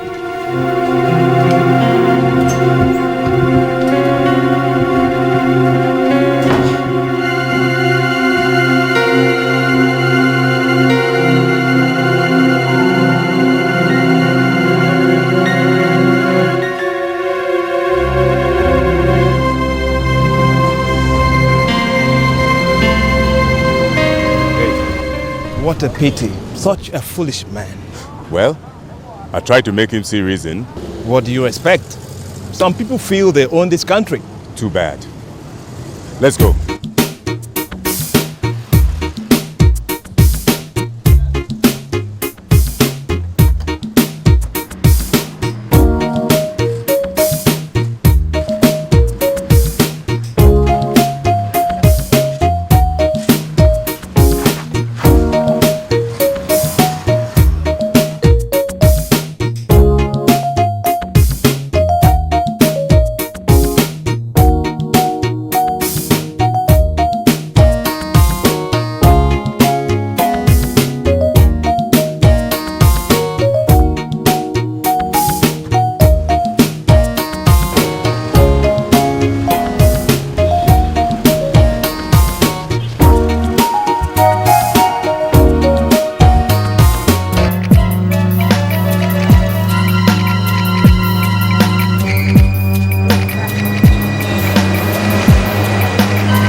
Said over your dead body.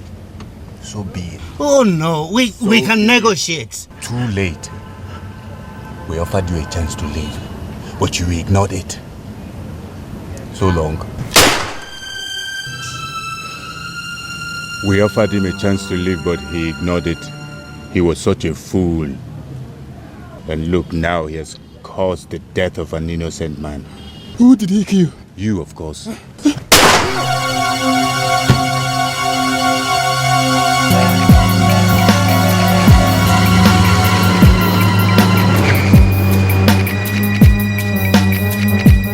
May their souls rest in perfect peace. There you go again. Mike, let me tell you something. Feelings are not meant for animals or misfits. That man had all the chance to live. What about the driver? It's unfortunate. He should blame his fate for landing him with a man who was destined to die prematurely by the gun. Sometimes I think I made a big mistake. Pull over. Teaming up with you. Pull over. Now what? Mike, now listen. This country is like the world we live in. The weak get trampled upon by the brave. I have chosen to be brave. And it's too late for anyone to try and attempt to stop me now. Just one man of a 15-member committee does not stop people who want to enjoy this society. I intend to be one of them. That was what you said way back on campus, and we ended up killing 4 students. Mike, for the last time, fall out if you feel so. You know it's impossible. I mean, we've come a very long way. Then listen. If you choose to be brave, then let the issue of murder not scare you. These men who make it kill on daily basis. Some even go as far as killing their own parents. Now who is Professor Oyewole Banjo to try to stop us from a 500 million naira contract? Eh? you're an asshole, man. Thank you. Let's go.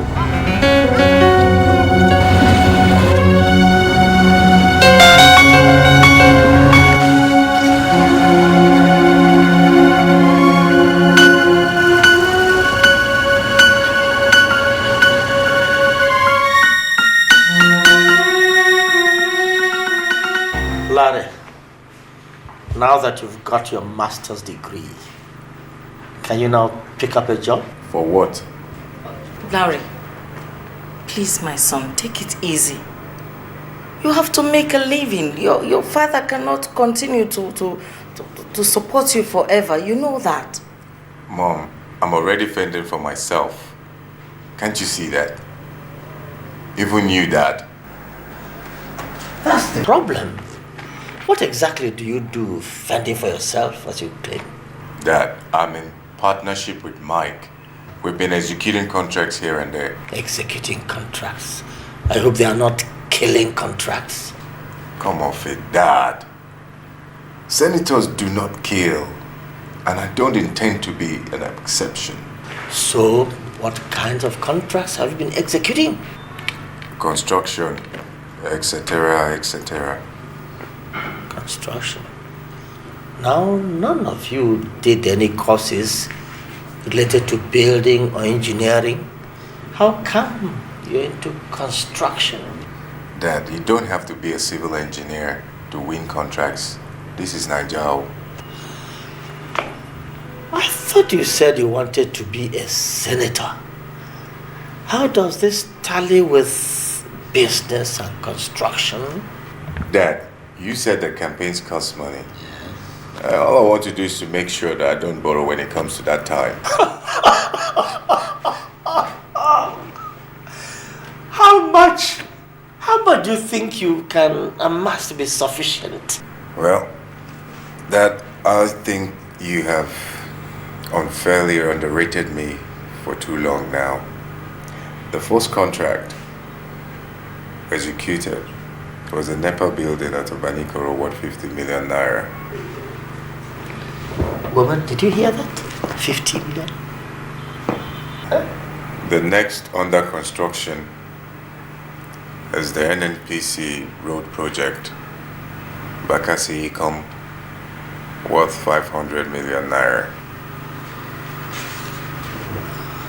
No, Larry, you can't be serious. You mean you've been having a romance with such sums of money? And we still live like this? Woman? Dad, relax now. Relax. There's time for everything. Right now I'm building up the capital for my campaigns. And I want to become Senate President. I've also been offered PhD at the Eastern University. And I intend to start straight away. PhD? Woman, did you hear that? Well, I believe we just have to give him our blessing.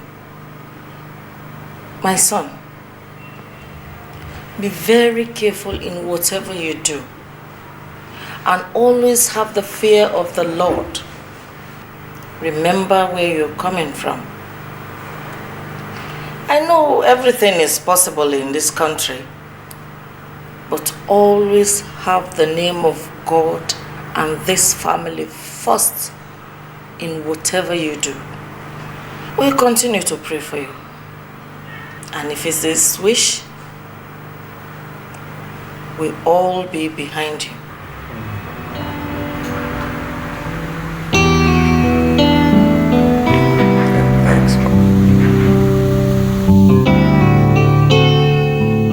The nation has been thrown into deep mourning and near chaos. The head of state collapsed and died of heart attack at about 4 p.m. today. His remains are about now being buried in accordance with Muslim tradition. Meanwhile, the Chief of Army Staff is holding brief as the Supreme Military Council are now meeting to name his successor tomorrow. Coming at this point, the nation is glaring towards another transition. Experts call for praise. What? Telecommunication. And what do you mean by what? The head of state dead. Impossible. What do you mean impossible? Is he not a human being, or rather was? Well, good riddance to bad rubbish. Well, God has finally answered the prayers of our people. Woman, I've always told you to desist from jumping to hasty conclusions. You never know what we're going to have next. Besides, that's the end of this transition timetable. A new one now will be started, and who knows how long it will take. Your son's dream about becoming a senator may never be actualized in his lifetime. Whoever takes over will have fear propelling him, so that he will want to rush the transition. And darling, that means our son has a bright chance of becoming a senator. Don't bet on that. This country is unpredictable.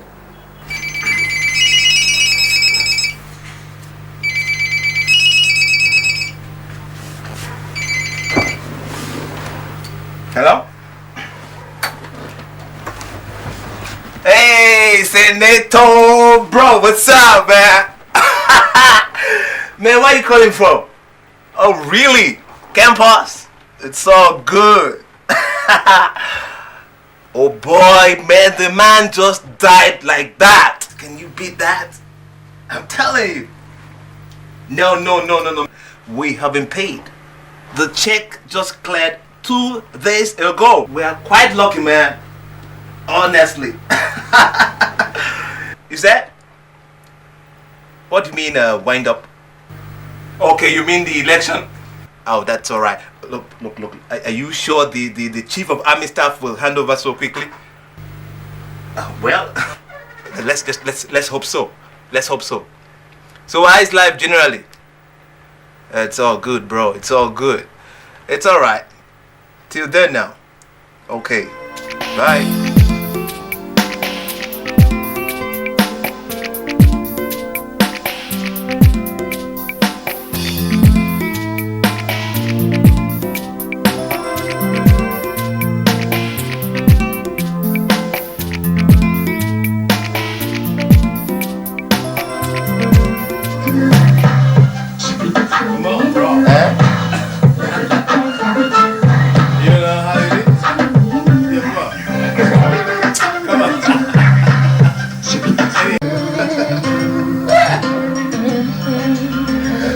Hey, Mr. Mike, the senator.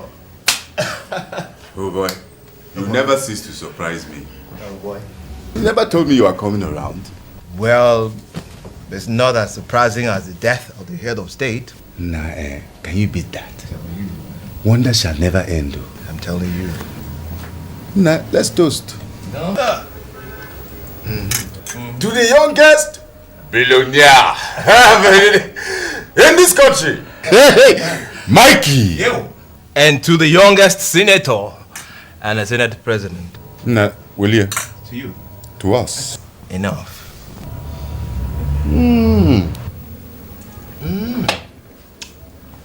Nice to have you around, Mike. Never mind, bro. Never mind. You see, I have a blueprint from Abuja. The new head of state is interested in handing over to a democratically elected government as soon as possible. I see. I'm telling you. Go on. Feelers from reliable source have it that he will not be staying more than 10 months. And they said in the next 2 weeks, he'll be addressing the nation to urge the politicians to prepare for election. Now that's interesting. That is why I have come. And that means you have to abandon this program if actually we are going to be part of this Fourth Republic. You have a point there. But you know that my PhD program is part of the political agenda. To become a Senate president in this country, without a doctorate degree would be difficult for someone my age. So what are we going to do? Wait for 4 years? No way. We'll have to strike now that the resistance is low. Watago, in 4 years' time, when the people are certain that the Kaki boys are gone for good, the competition might be too stiff for us at that time. And our strategies might not work then. I repeat, what are we going to do? Mike, leave that to me. Leave everything to me. I'll be in Lagos in 2 weeks. Senator, those days are gone, man. We've come of age now. We've come of age. Fine, thanks to your incredible ingenuity. But man, those days you always told me to leave everything to you. It should belong to the archives. Look, we have to work together now. Real together. As a matter of fact, I am appointing myself your campaign manager, man. Thank you so much. It's quite interesting. And quite reassuring, you know. But honestly, this is my baby. My baby and mine alone. And I'm coming to Lagos in 2 weeks' time with my doctorate degree, and that's strictly up my alley. Senator, you're a mean son of a bitch. Mike, cut the crap.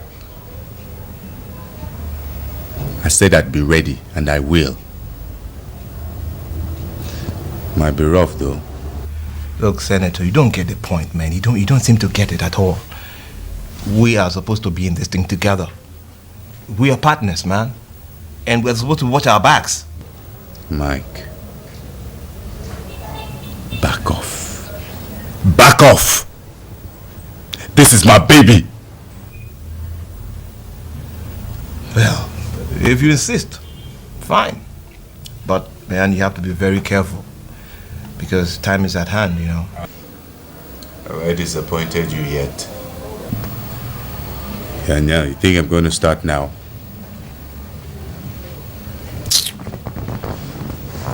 God, Basali, welcome.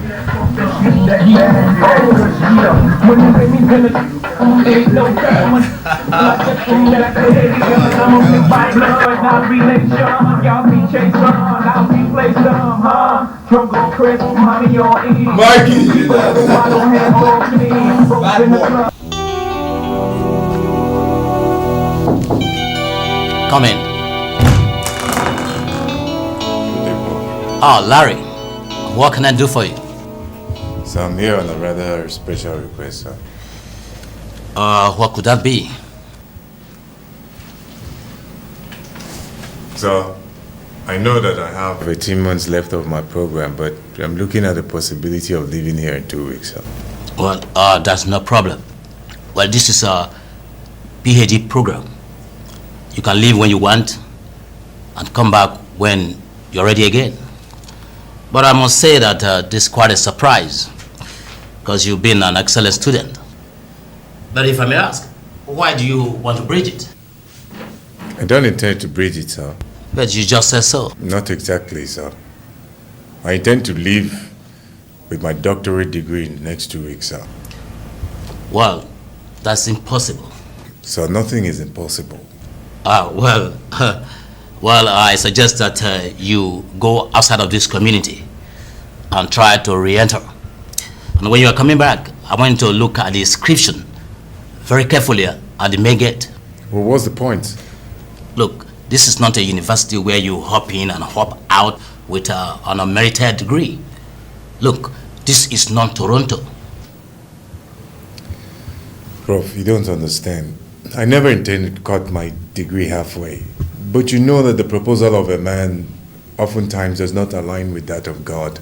Well, just like in this very case, your proposal to acquire a half-baked degree from this university of all places is certainly not the proposal of God.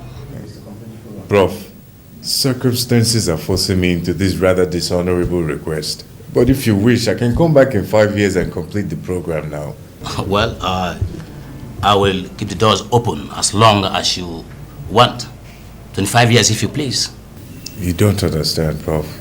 The degree is important to me. I must have it now. Look, Mr. Larry Onwimbo, I'm very busy. Please, will you walk out of my office?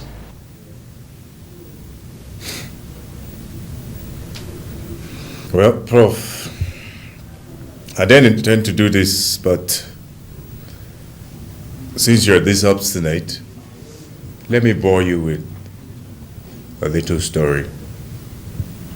5 years ago, a certain department lost its head to a strange illness. And there arose the issue of a successor. 7 professors were online, each of them desperate enough that they all went to seek extraordinary powers in order to subdue the rest.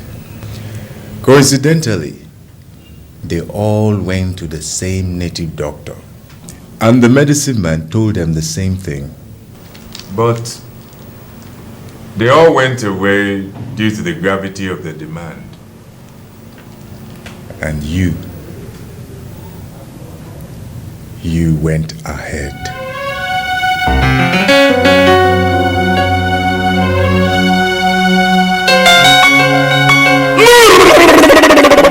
Agunsi, olu na ni olu enya yoko banya ni kwanu na ebe. Your request is a very tough one. The 6 other professors are desperate to become the head of department as well. So you cannot climb a ladder with your 2 hands in your pocket. To succeed, there is going to be a sacrifice. Well, I am ready for anything.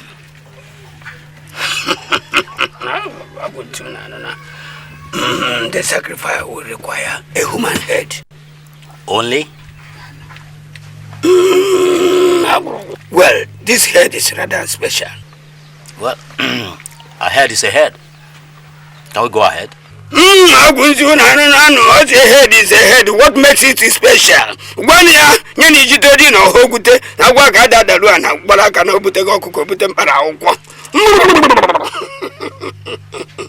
It is going to cost you your father's head. My father's head? Yes. That's the only way you can make it. An old man does not go to a fight with clear eyes. So, the choice is yours. Okay, let's go on.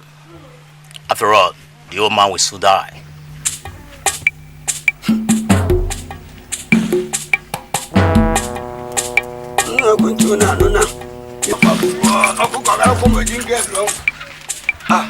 Professor.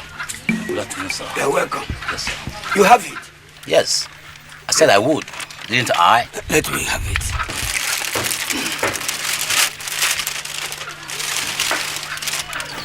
You understand that if this is not your father's head, you will become mad immediately the sacrifice is performed.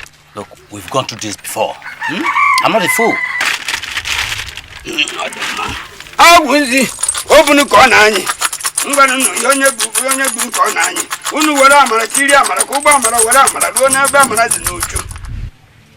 it's okay. No problem. Come back in 3 days' time. All right, sir.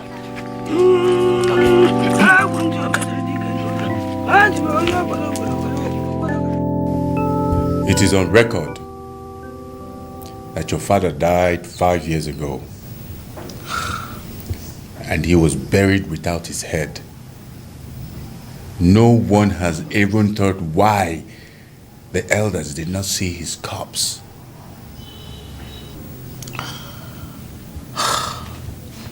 Mr. Onwimbo, how did you come to know all these things? By digging. How? I make it my point of duty to dig up backgrounds of people of interest. And I found out one astonishing thing. No one is a gentleman if his background is dug deep enough.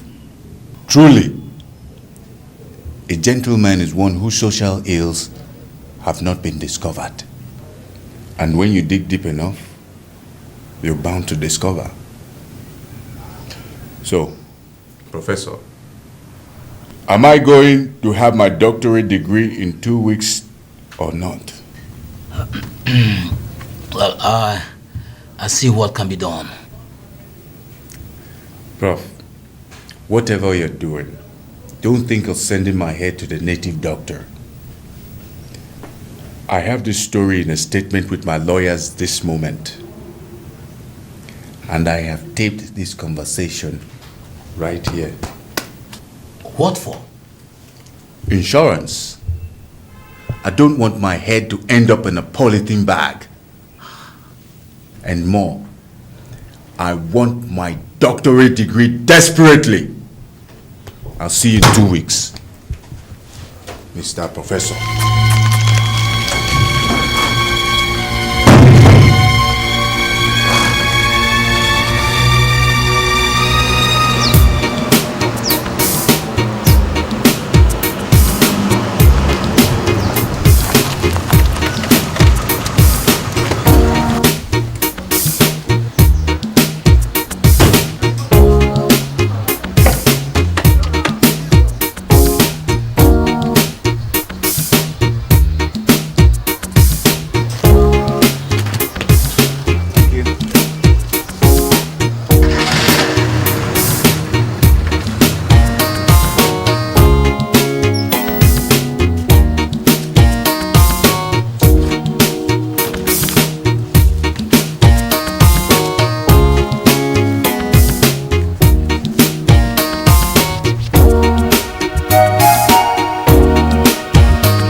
We just came back from church. We weren't expecting you. And all this. Are you on vacation or something? Not really. I'm through. You're through? Yes? What's the big deal? 14 months? You spent 14 months, Larry, for a program that's supposed to take you a minimum of 36 months. You wasted 14 months. 14 months, Larry! Or are you in some sort of rustication or expulsion even? Dad, come off it, please. I mean, I haven't wasted any month. I came home with this.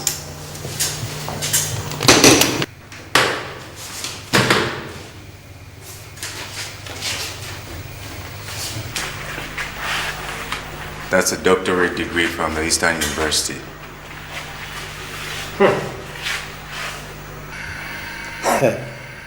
For crying out loud, Larry, from where did you spring this? Well, Dad, things change. Your alma mater must be catching on. The truth is that they felt satisfied with me, and they issued a degree. Anyway, Dad, let's discuss more important issues now. Like I'm out of university to join politics. And it's high time I started working towards actualizing my ambition. First of all, I'll tell you where I've gotten a better place for us all on the island. And that way we can relieve Mom of the cooks, the maids, house helps, and so on and so forth. No. First, you get yourself a wife. I don't need a wife. Yes, you do, my son. You do need a wife. You are a man now. You've come of age. And to become a senator, you do need a woman. And come to think of that, I think I know of one. Okay, Mom. I'll take a wife.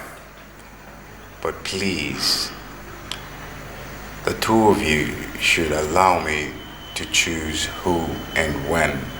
I'm not a eunuch, you know. I'll get one when the time is right. I'm beginning to think that you are a eunuch. No girl has ever come here asking of you. Are you normal? Absolutely. But please, Dad, let's discuss the issue at hand. We're moving out of this dump by tomorrow, and I've decided to join the PEP. PEP? Yes. Is that the right party? I think so. No, I don't think it will go down well in the East, considering the opposition. I intend to run for Senate here in Lagos. What? Oh, yes. Then you have failed. You won't even get through the primaries. Look, the man from this geopolitical zone will not let you be a senator from Lagos. When it comes to politics, he doesn't go by the book. Dad, nothing is impossible. I'm a doctorate degree holder in political science. I know the terrain and how to tread upon it.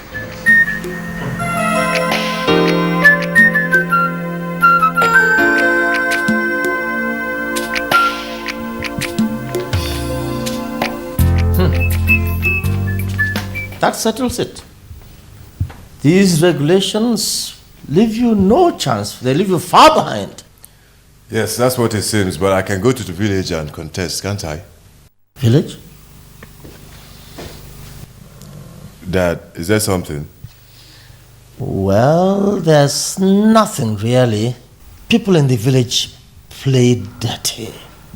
They play very dirty. Now, but aren't we forgetting something? Remind me, please. Age. These regulations say that to contest for Senate, you have to be 35 or more. Age, yes. I've been thinking about it myself. Well, so? Why must man restrict when God does not? And who told them that ability is a matter of age? Well, age gives one maturity, gives one experience. That experience is not a matter of age. It's what happens to you and what you do to what happens to you. Yes, but the longer you live, the more that happens to you. The more you gain the experience. That at 12 years, Jesus Christ was beating older aristocrats hands down in the temple. Larry, Jesus Christ was God. And he was man too. And he told us to emulate him. I mean, special men exist everywhere these days now. That there are 20-year-olds who can rule this country adequately. It's just that the highly intelligent men tend to die young. Men should not restrict themselves from exercising God's given wisdom and overall ability. I might not live to be 70, but if I can do what 50-year-olds do at 20, then why stop me now? Can they add those years to mine? A man's ability should see him through, not age. Therefore, we have a lot of fools in this country. I mean, what has our older generation done for us apart from tribalism, nepotism, and most painfully, looting and stealing? Telling me this thing, 35 years my food. All these cannot change anything. The rules have been made and passed. Unfortunately, your kind was not consulted. You are disqualified and you stay disqualified. And there's nothing you or anybody else can do about it. Of course. There's something I can do about it. Oh, what? Rewrite the regulations? Not quite. I'm going to change my date of birth. Change the date of your birth? Yes. Larry, that's cheating. I thought you said you were going to right all the wrongs the older generation have done, and you're going to cheat. Exactly. Stipulating age for the Senate is one of those wrongs. It is wrong, and it won't stop me. I'm going to add 6 more years to my 29, and that's final.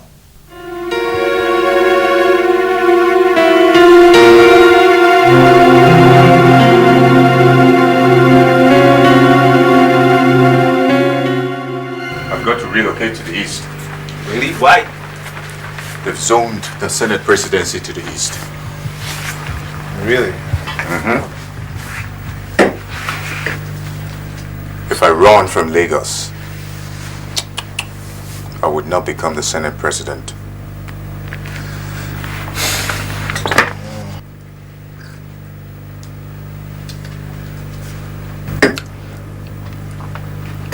We're going to go to my hometown, Ojoto. We survey the terrain and build a suitable political atmosphere. Then we swing into action. So, do we then abandon the construction project at CMS? Who says? Keep the engineer in charge. Visit him every week. Engineer Ankara is quite capable. Sure, go on. My town people are very tough. They might give us the cold shoulder. Man, that won't be a problem, man. We'll go with enough cash. What do you think?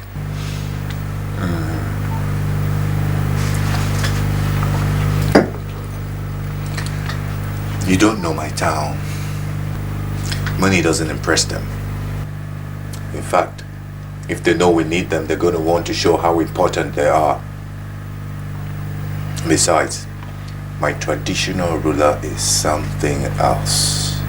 You know, he has to endorse my candidature. He has enough money that our buying him over with money would be a mere waste of time. Well, in that case, we'll have to be well prepared. Sure. Trust me. That's why we have to move immediately. And we will operate from the Bonanza hotels. So, when do we move? Tomorrow. That soon? Yep. That soon.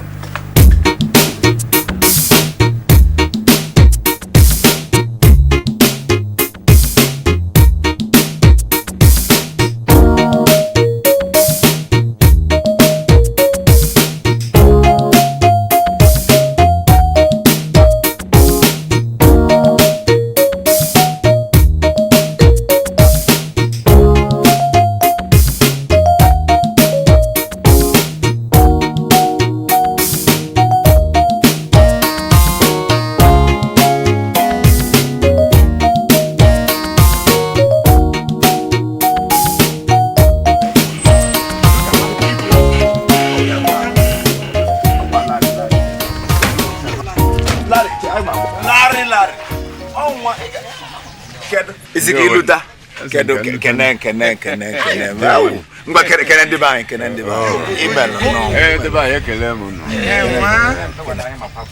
mama de ke buru lo ma de ki oga wo and de ndi beke my young man you're welcome oh you welcome Igbe shall be well with you. It shall be well with you. Thank you, sir. Be seated. Thank you, sir. Thank you, sir. Hey. Now, young man, who are you? Igwe. I am the son of Justin Onuigbo from this particular village. Ah! Nwafo, son of the soil. Come and greet me. Igwe. You're welcome.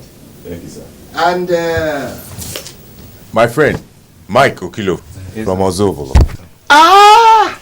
Igwe. Ndiogo, my in-law, you are welcome. Thank you, sir.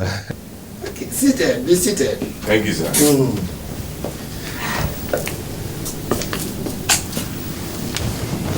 Hey, what do you?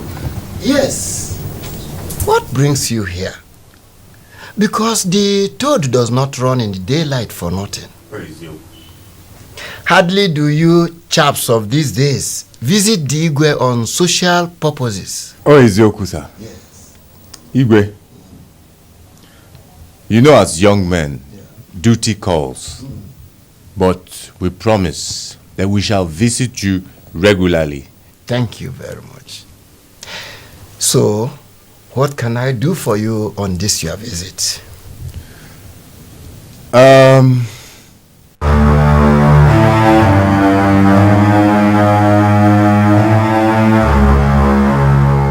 Dad, I remember I asked you many times to tell me about my past. And you said no problems. Dad, how could you? How could you? Well, it was always going to be difficult to tell. You mean you were not man enough to tell your only son about his past? Imagine being told by a stranger. Calm down. Calm down? Calm down? Can you imagine how stupid I looked in front of the Igwe? Do you know what it was like?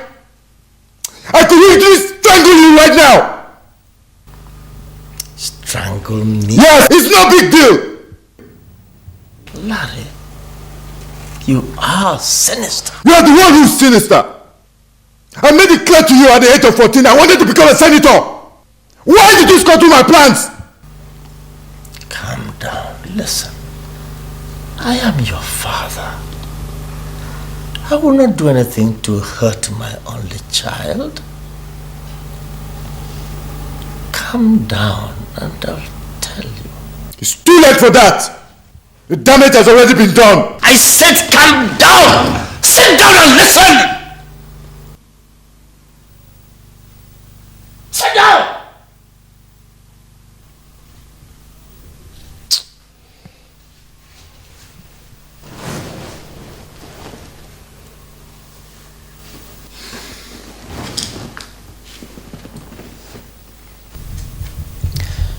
This happened 55 years ago.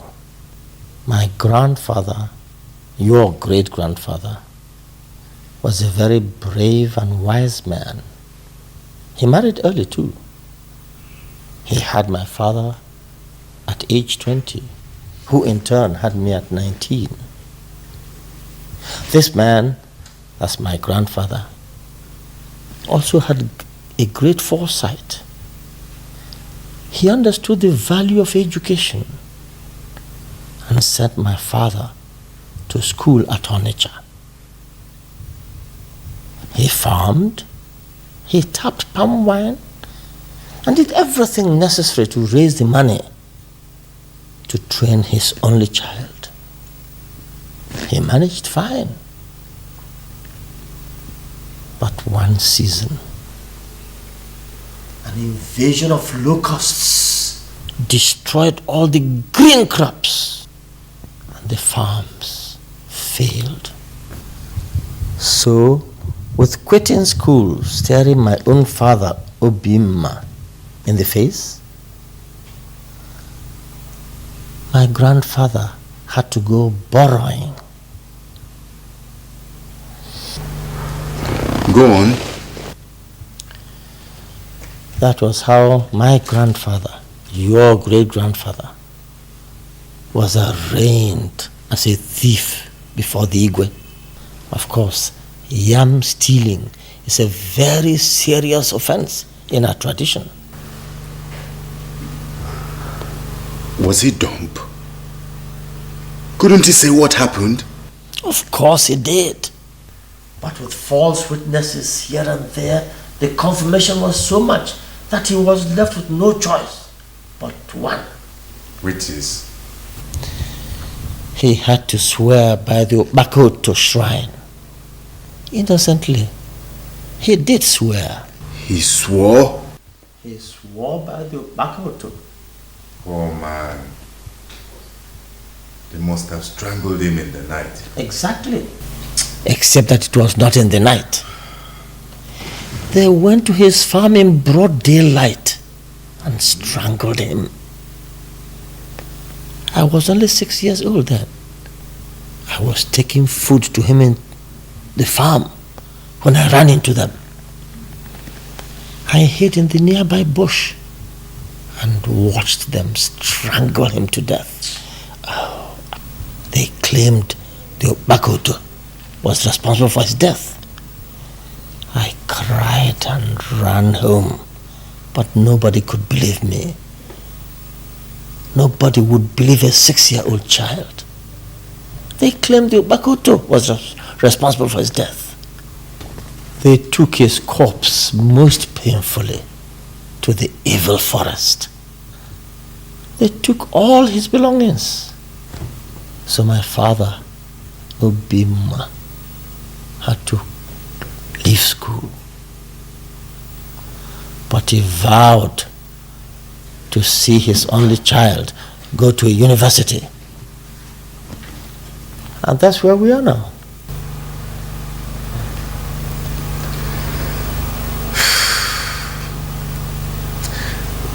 So, why didn't you tell me all these before? The pain, Larry. The unbearable pain of even remembering it. It was too much.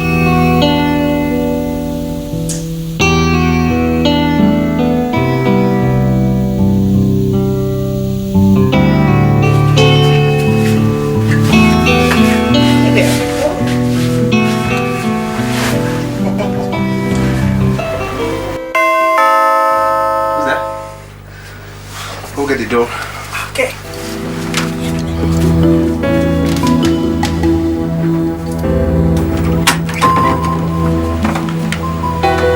Princess, how are you? Fine, thank you. Where's Mike? He's inside. Mike, Oh, we're going back. Little. Sir? Princess? Go upstairs, I'll join you later, okay? Okay. See ya.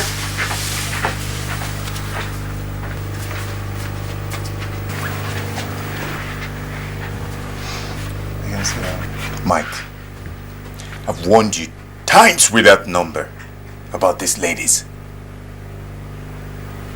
You only came back yesterday, and you have one spending the night with you. Watch it, Mike. Watch it. Look, talk if you have anything to say, man. St. Larry, it took us 6 good hours to drive from Ojoto to Lagos.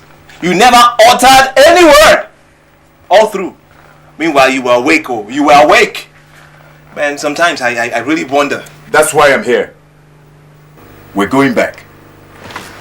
Listen, for 55 years, my grandfather remained unburied for no just cause. It's time to bury him.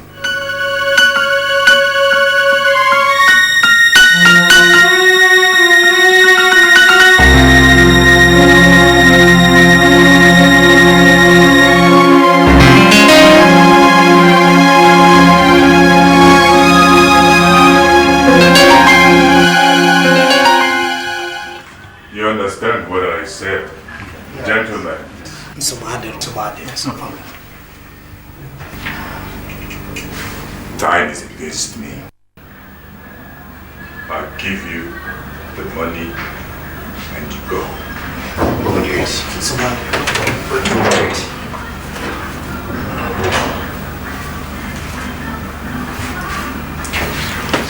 Thank you. Consider it. Okay, gentlemen. Yes. Thank you very much. Yes, we're going to do it. Good luck, eh? Thank you. Yeah, no problem.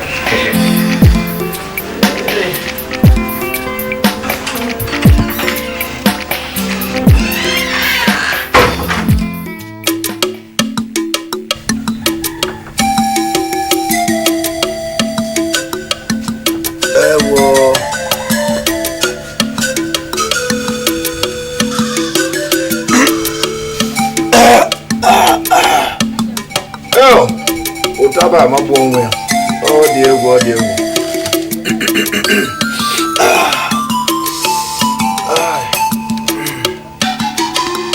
Not been anywhere and I can say that.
already in my land.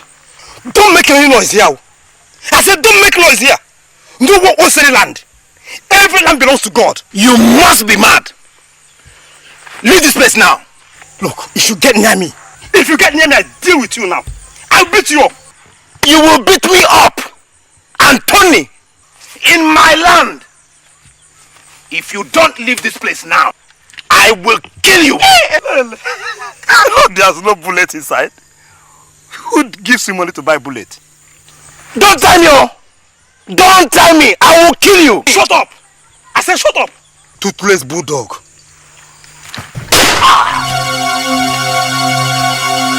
That will teach you that I'm a bulldog with teeth.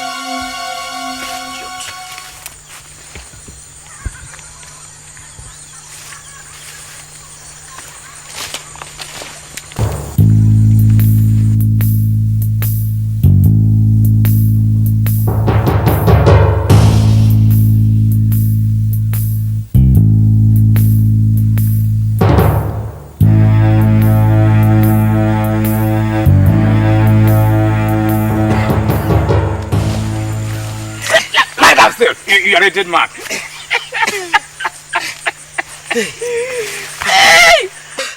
I thank God that I had only a rubber bullet. Otherwise I would have been a dead man now. Peter, keep up the beer parlors. Dead men don't drink. Indeed, they don't. Rush over to Antonio and retrieve the gun. Meet me at the hotel for your balance. Thank you very much. Dead man. Dead man indeed.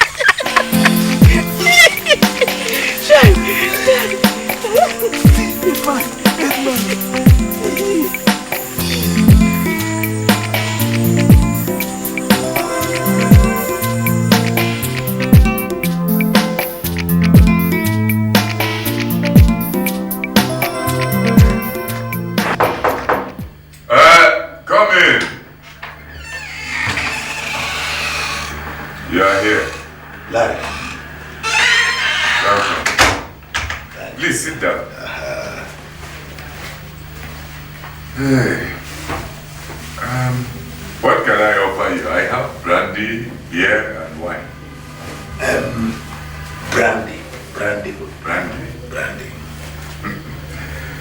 Hey. Is you. This hotel is very luxurious.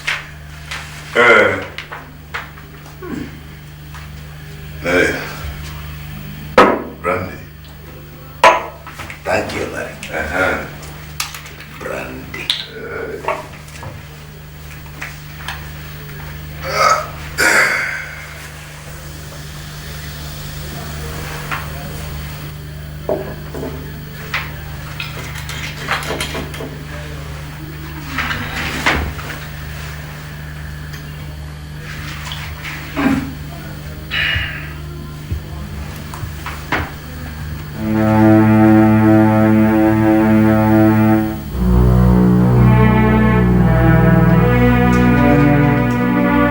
Toothless bulldog.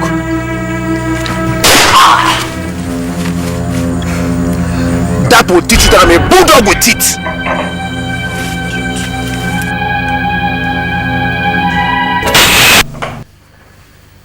David, anything the matter?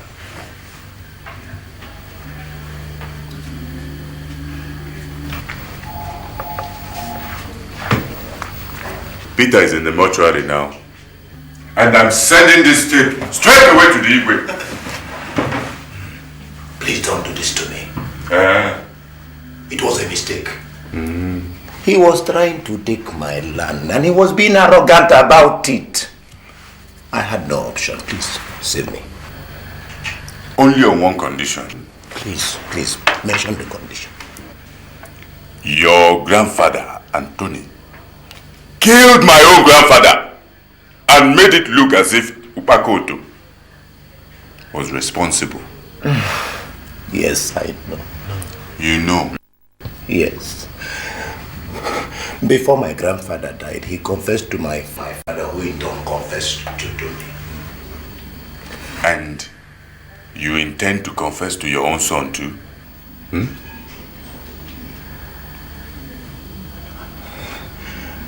Not anymore. how right you are. Please, Larry, what do you want? You can guess, can't you? Hey.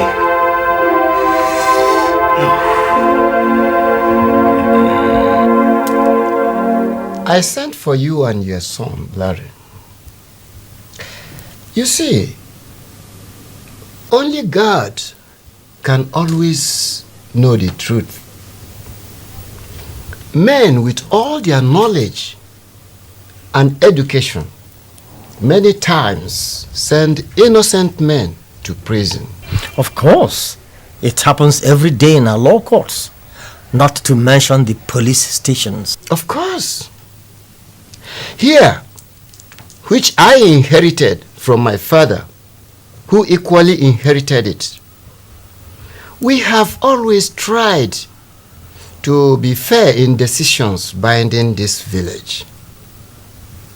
But we are not God, hence we make our mistakes. 6 days ago, a certain man came here to make quite a revelation. A confession, precisely. Your grandfather, Larry, your great-grandfather was murdered innocently. Anthony, the son of Onyekwel, made the confession here. Ever since, I've been quite sick. For 55 years, we banished an innocent man to Upako, to forest. I have made some consultations, and that's why I invited you too. We must make amends. First, I want you to try from your heart to forgive this palace as well as this village. We were misled by a most cruel man who is no longer around to receive his punishment. Justin, are you with me? Igwe, I remember that as a small boy of 6, I cried and cried that I saw 3 men strangle my grandfather. But nobody listened. After 55 years, after humiliation, after banishment, and other forms of human degradation, I wonder why he now confessed. I've been wondering too. But let's not forget as well that the Anthony in question is a victim of circumstance. Okay, Igwe, as they say, better late than never. At least my son here will have a chance to enjoy the freedom that eluded his father.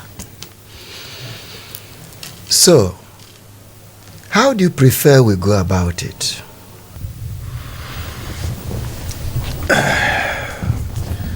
Igwe, It will be well with you. first, you give me clearance for the Senate. And then, send the town criers to assemble the whole village, while we make preparations to give my great-grandfather a befitting burial. Okay. Larry, you seem to have had this all well thought out. I think he's right. I will start immediately. Larry, my son, you bring the documents for my signature first thing tomorrow.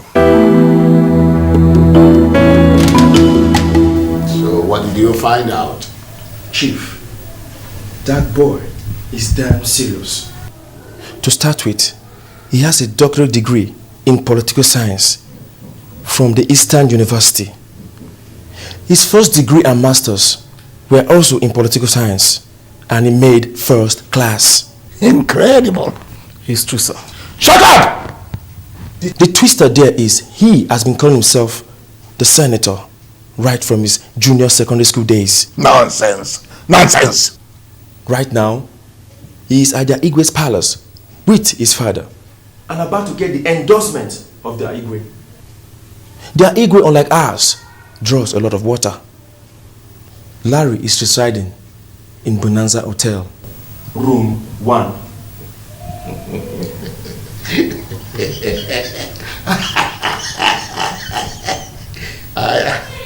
I think we should pay him a visit.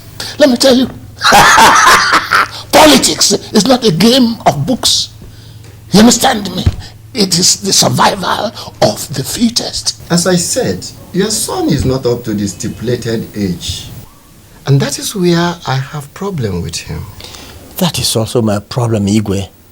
I have told him, but he wouldn't listen. All the same, I'm going to endorse him. He is very bright. Something tells me this village will see light through him. Thank you, Igwe. Don't mention. I can do anything to right the wrong of us all. Thank you, Igwe. Let me go and tell her the good news.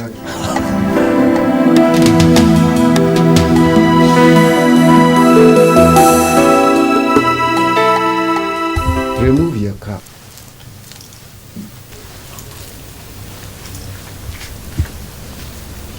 Put it well.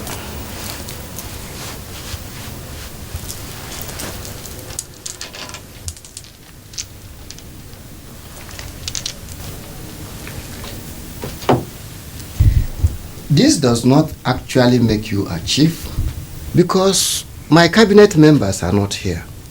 But it will get you far.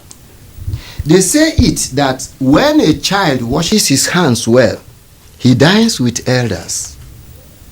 Go in peace, my son. The spirit of your ancestors, and of course the aura of this place, is behind you. May your path be cleared of thorns and pebbles. Get up.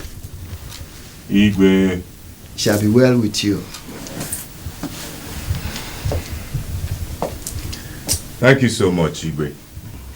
I will try my best not to disappoint you. That is fine.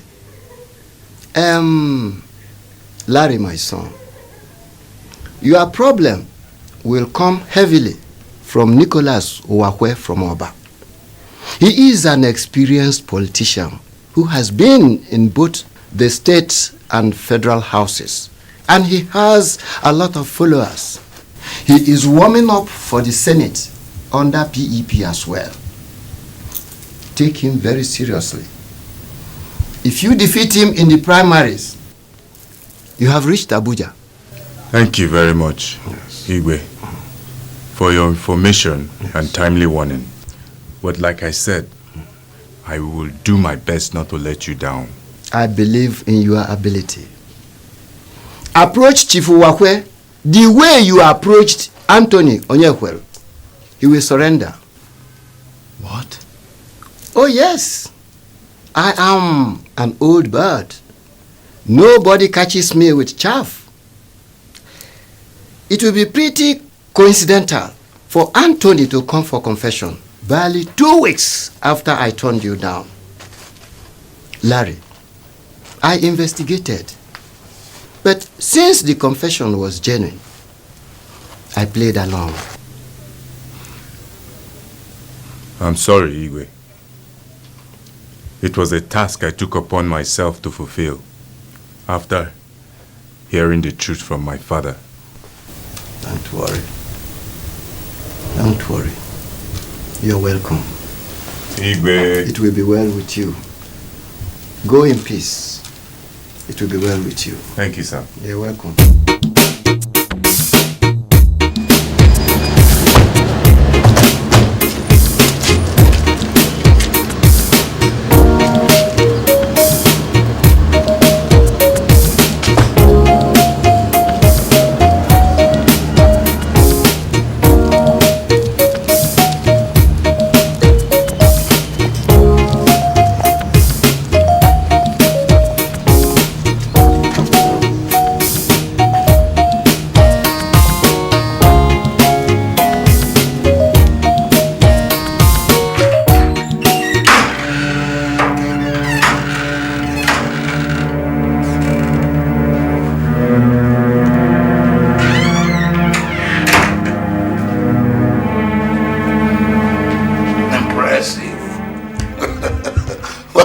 not America.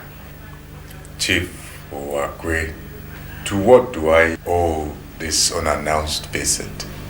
Meanwhile, there's seats to accommodate you all. Yeah, I wanted to find out for myself. Is it true that you want to run for the Senate? Of course, I am. From a hotel room? You don't have a house and you want to run for the Senate? House has nothing to do with it. It's what you have up here for your nation. That's the basic thing. Maybe. In the Second Republic, I was in the state and federal houses. In the Third Republic, I won the senatorial seat before the militaries caught it. Now I want to get back there because I have the experience to anchor the senatorial zone. And if I may ask, what has your long experiences and services done for our senatorial zone and most importantly for our nation? Let me tell you, boy, those who start running usually end up walking. And most times they go further, crawling. Thank you, Chief. But don't you think you ought to make a reappraisal? You ran, walked, and nothing to show for it yet. Chief, isn't it time you crawled? Now when a child asks what killed his father before he comes of age, certainly what killed the father will kill the son. Just like when a child comes of age and refuses to ask what killed his father, the same fate applies. Chief, I have come of age. And please, don't you ever threaten me. I don't get scared easily, you know.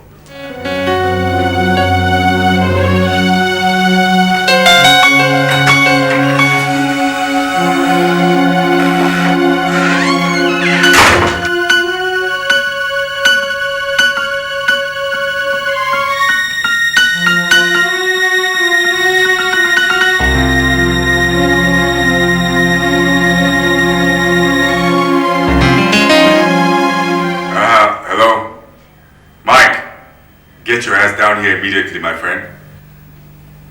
Yes, so many activities. Support, threats, what have you. Listen, the key to Abuja lies in the primaries. What? Tomorrow? Okay then, see you then. Bye.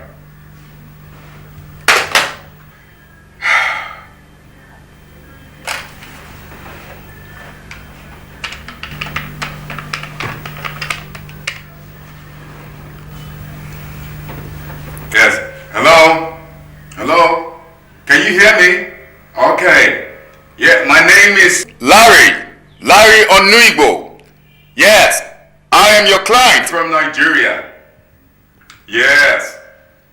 I would want to speak to your boss, Harry Baba. Yes. Okay. Harry. Yes, it's Larry from Nigeria, your friend. Yes. Yes, Harry, listen. I have a job for you here. Very urgent assignment. There is one son of a bitch I want you to turn upside down for me. Yes, dig in, dig up, dig deep, whatsoever you can do, just don't spare him. Okay? Oh, come on, Harry. Okay. Listen, I'll have $10,000 wired to you immediately. In 24 hours you will receive it. But listen to me. Uh-huh. His name? Yes, his name is Nicholas Uwakwe. Yes, it is spelled U-W-A-K-W-E. Yes, that's okay. Yes, he calls himself a chief, and that's not important. Listen, the thing there is that he has a son there with you in California. Yes, his name is Chooks. He might be operating under an alias, you know. Yes. He's a drug pusher. Yes. I want you to dig deep. Get everything you can from him. Dig in. Don't spare him. Put him on video if you can. That's not all. He also has a daughter. Uh-huh. She's in Milan. Yes. Oh, her name? Daphne Ijoma Uwakwe.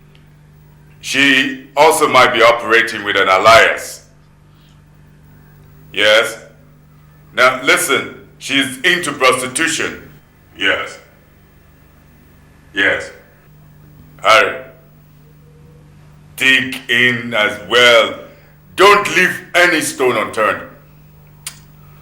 Get that on video as well. Everything. Listen. Okay.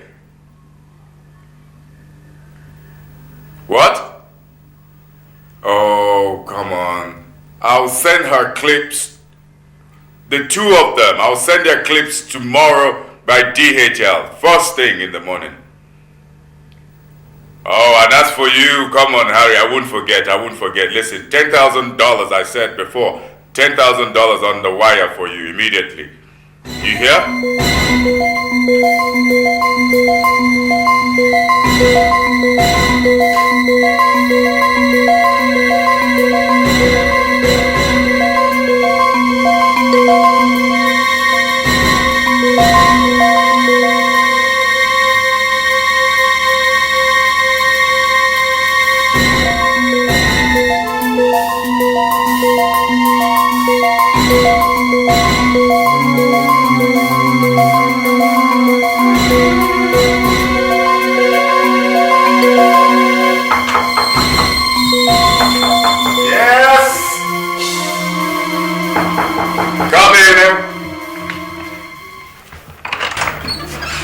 The Senate President! Mike. Bro, what's up? How are you? Thank God. How come you're this early? Did you take the first flight? No way. I drove. You drove? Yeah. I drove. It's, for God's sake, only 9 o'clock. When did you leave Lagos? Last night. Boy, I slept in the night. Oh, no wonder. Now that you're here, let's straight into action. Sure. Let's right on, bro. One big fool came here yesterday and reminded me to build a house. Who? Oh, well, whoever told you that was bang on target, Senator. I think you need a befitting home. Yeah. I've been thinking. Then transform it into action. We can finish one in 6 months. Before the sensational election starts, I do have one model in mind. Shift the machineries down. Start immediately. You can also build one for yourself at Oba. You know what I'm saying? We shall build them simultaneously. That is not a bad idea. Consider it done. Oh boy. Now, to Nicholas Junior Wakwe. Yeah. He came here to threaten me. Threaten you? He promised hell if I would not step down for him at the primaries. What? Oh, yes. Then we've got to do something about it. Okay. Okay, say that again. Outside. Well, I'll just get dressed and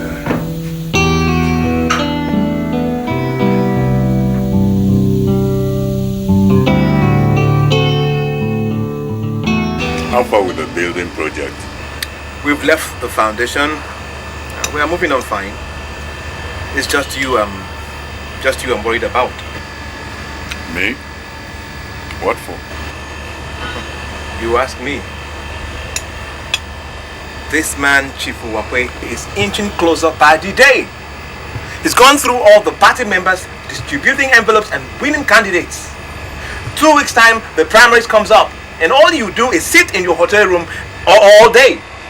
Mike, the politics of the new generation is not a matter of distributing envelopes. It involves a lot of brain work. Well, maybe you still think you are in Lagos. Let me tell you, here, these people here, they are hungry. And the only language they understand is money. I'm telling you. Look, from the way things are going, don't be surprised if Chief Uwakwe wins. We shall see.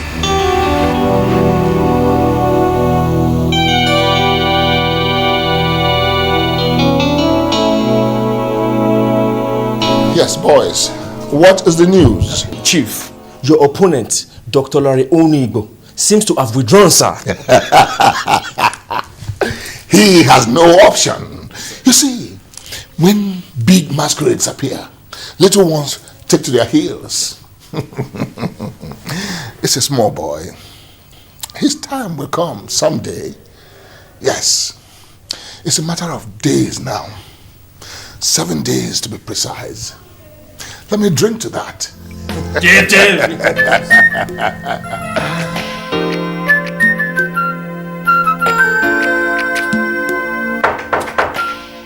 Yes?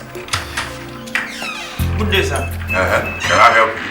Are you Dr. Larry Honorable? Yes. Okay, you have a parcel from the United States. Please, can you sign here?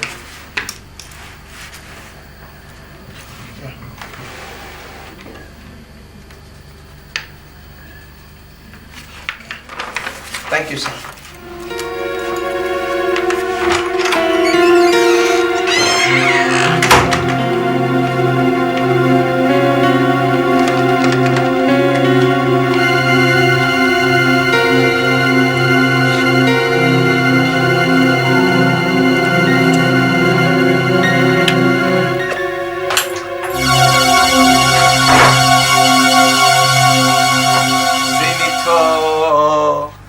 Meet me at the bar.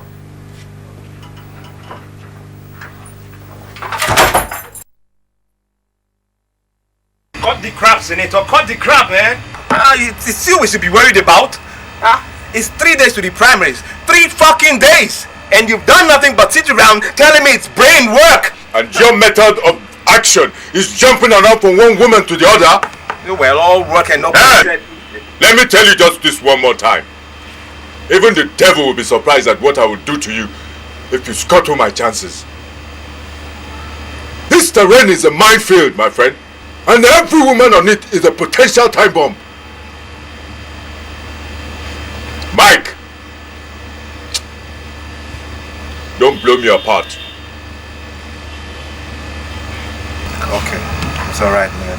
I'm sorry. Sorry. No more sugar, man. No more sugar. I promise.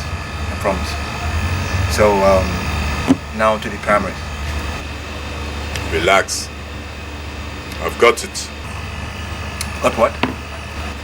My parcel from America. I've got Chief Uwakwe by the balls. Then what are we waiting for? Man, squeeze! I will squeeze them till it busts.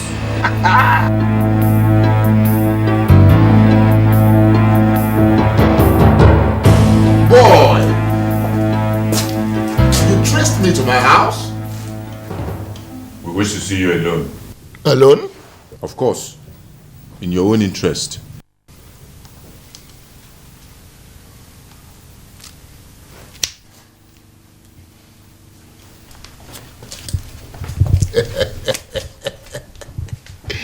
You have become wise at last.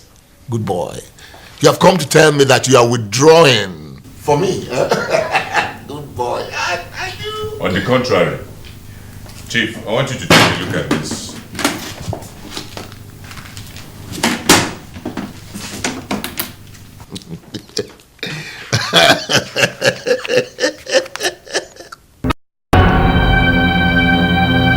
As you can see, Chooks, who has been sending you money, is in California State Prison for drug offenses. He is serving 5 years jail term. He's alias Mike Roberts. And your daughter, Daphne Ijoma, alias Franca Stevens. She is a prostitute in Italy. In that picture is your daughter and one of her numerous customers. Any television station. What do you want? Well, before I say anything, Mike here is my campaign manager. Tell him. Chief, it's very, very simple. Very simple. There is a great force coming. So all you have to do is give way. What? Chief, maybe you don't understand, or maybe my campaign manager did not put it quite succinctly.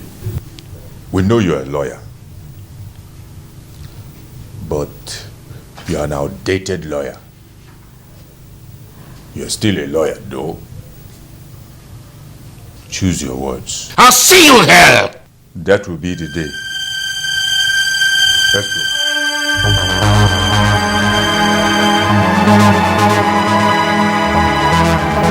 Party members, distinguished ladies and gentlemen, today marks a significant day in the history of this great nation.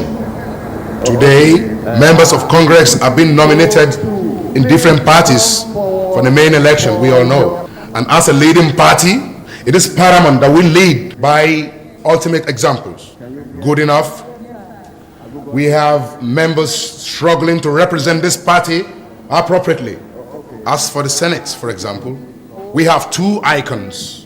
One by the name Chief Nicholas O. Uwakwe, a highly respected personality that we all are proud of.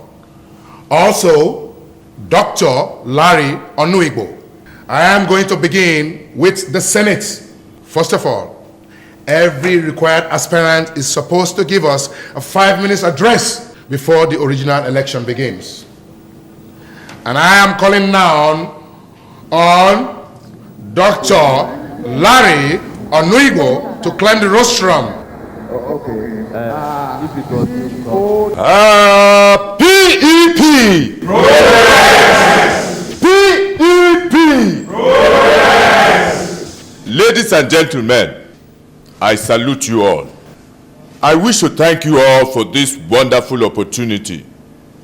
It is a great honor to stand before you today as a possible candidate to fly the flag of this great party. With due respect, of course, to my co-aspirant, the Chief, I make bold to tell you that time has come when we should take our destiny in our hands. Political power is the greatest of all the powers. It has eluded us for quite some time. Time has come for us to take our place in the political dictionary of this nation. Let's wake up to reality. I had all this in mind when I went into university to study political science in the first, second, and doctorate degree.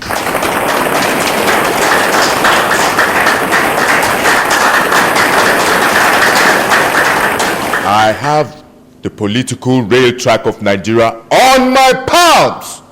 We need a radical change, and that change belongs to the youth. If my co-aspirant here comes up to tell me that he has in his agenda a plan that goes beyond sitting in the Congress, waiting for contracts, a plan that will evolve a rich political platform, I will step down for him. Thank you.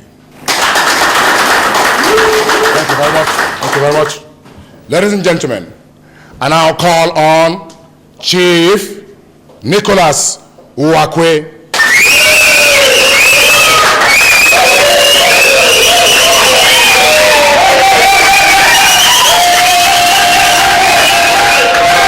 PEP.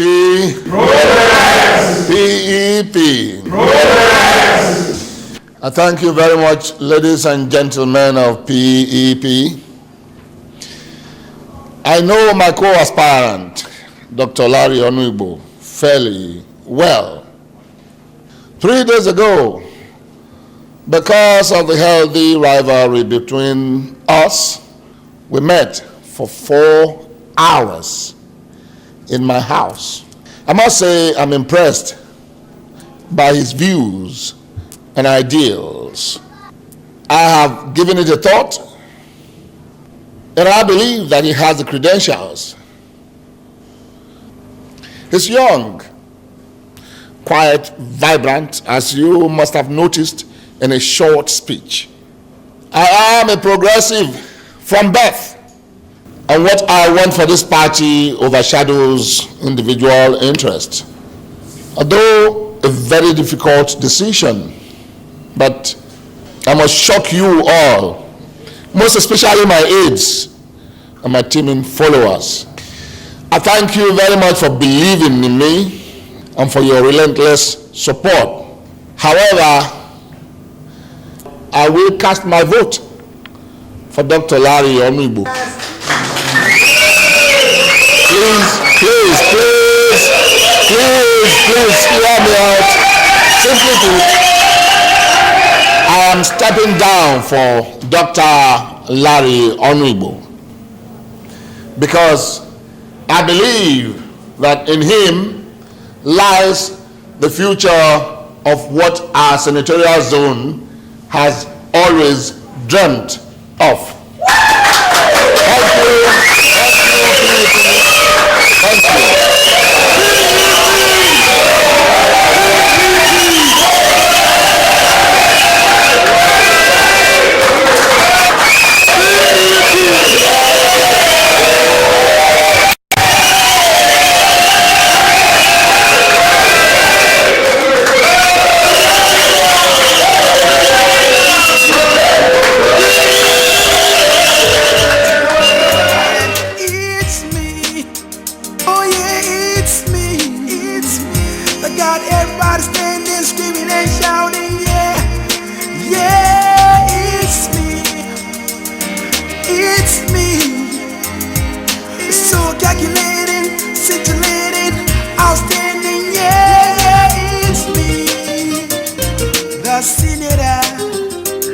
I'm the senator. He's so distinct with a killer instinct. If you cross him, you will fall.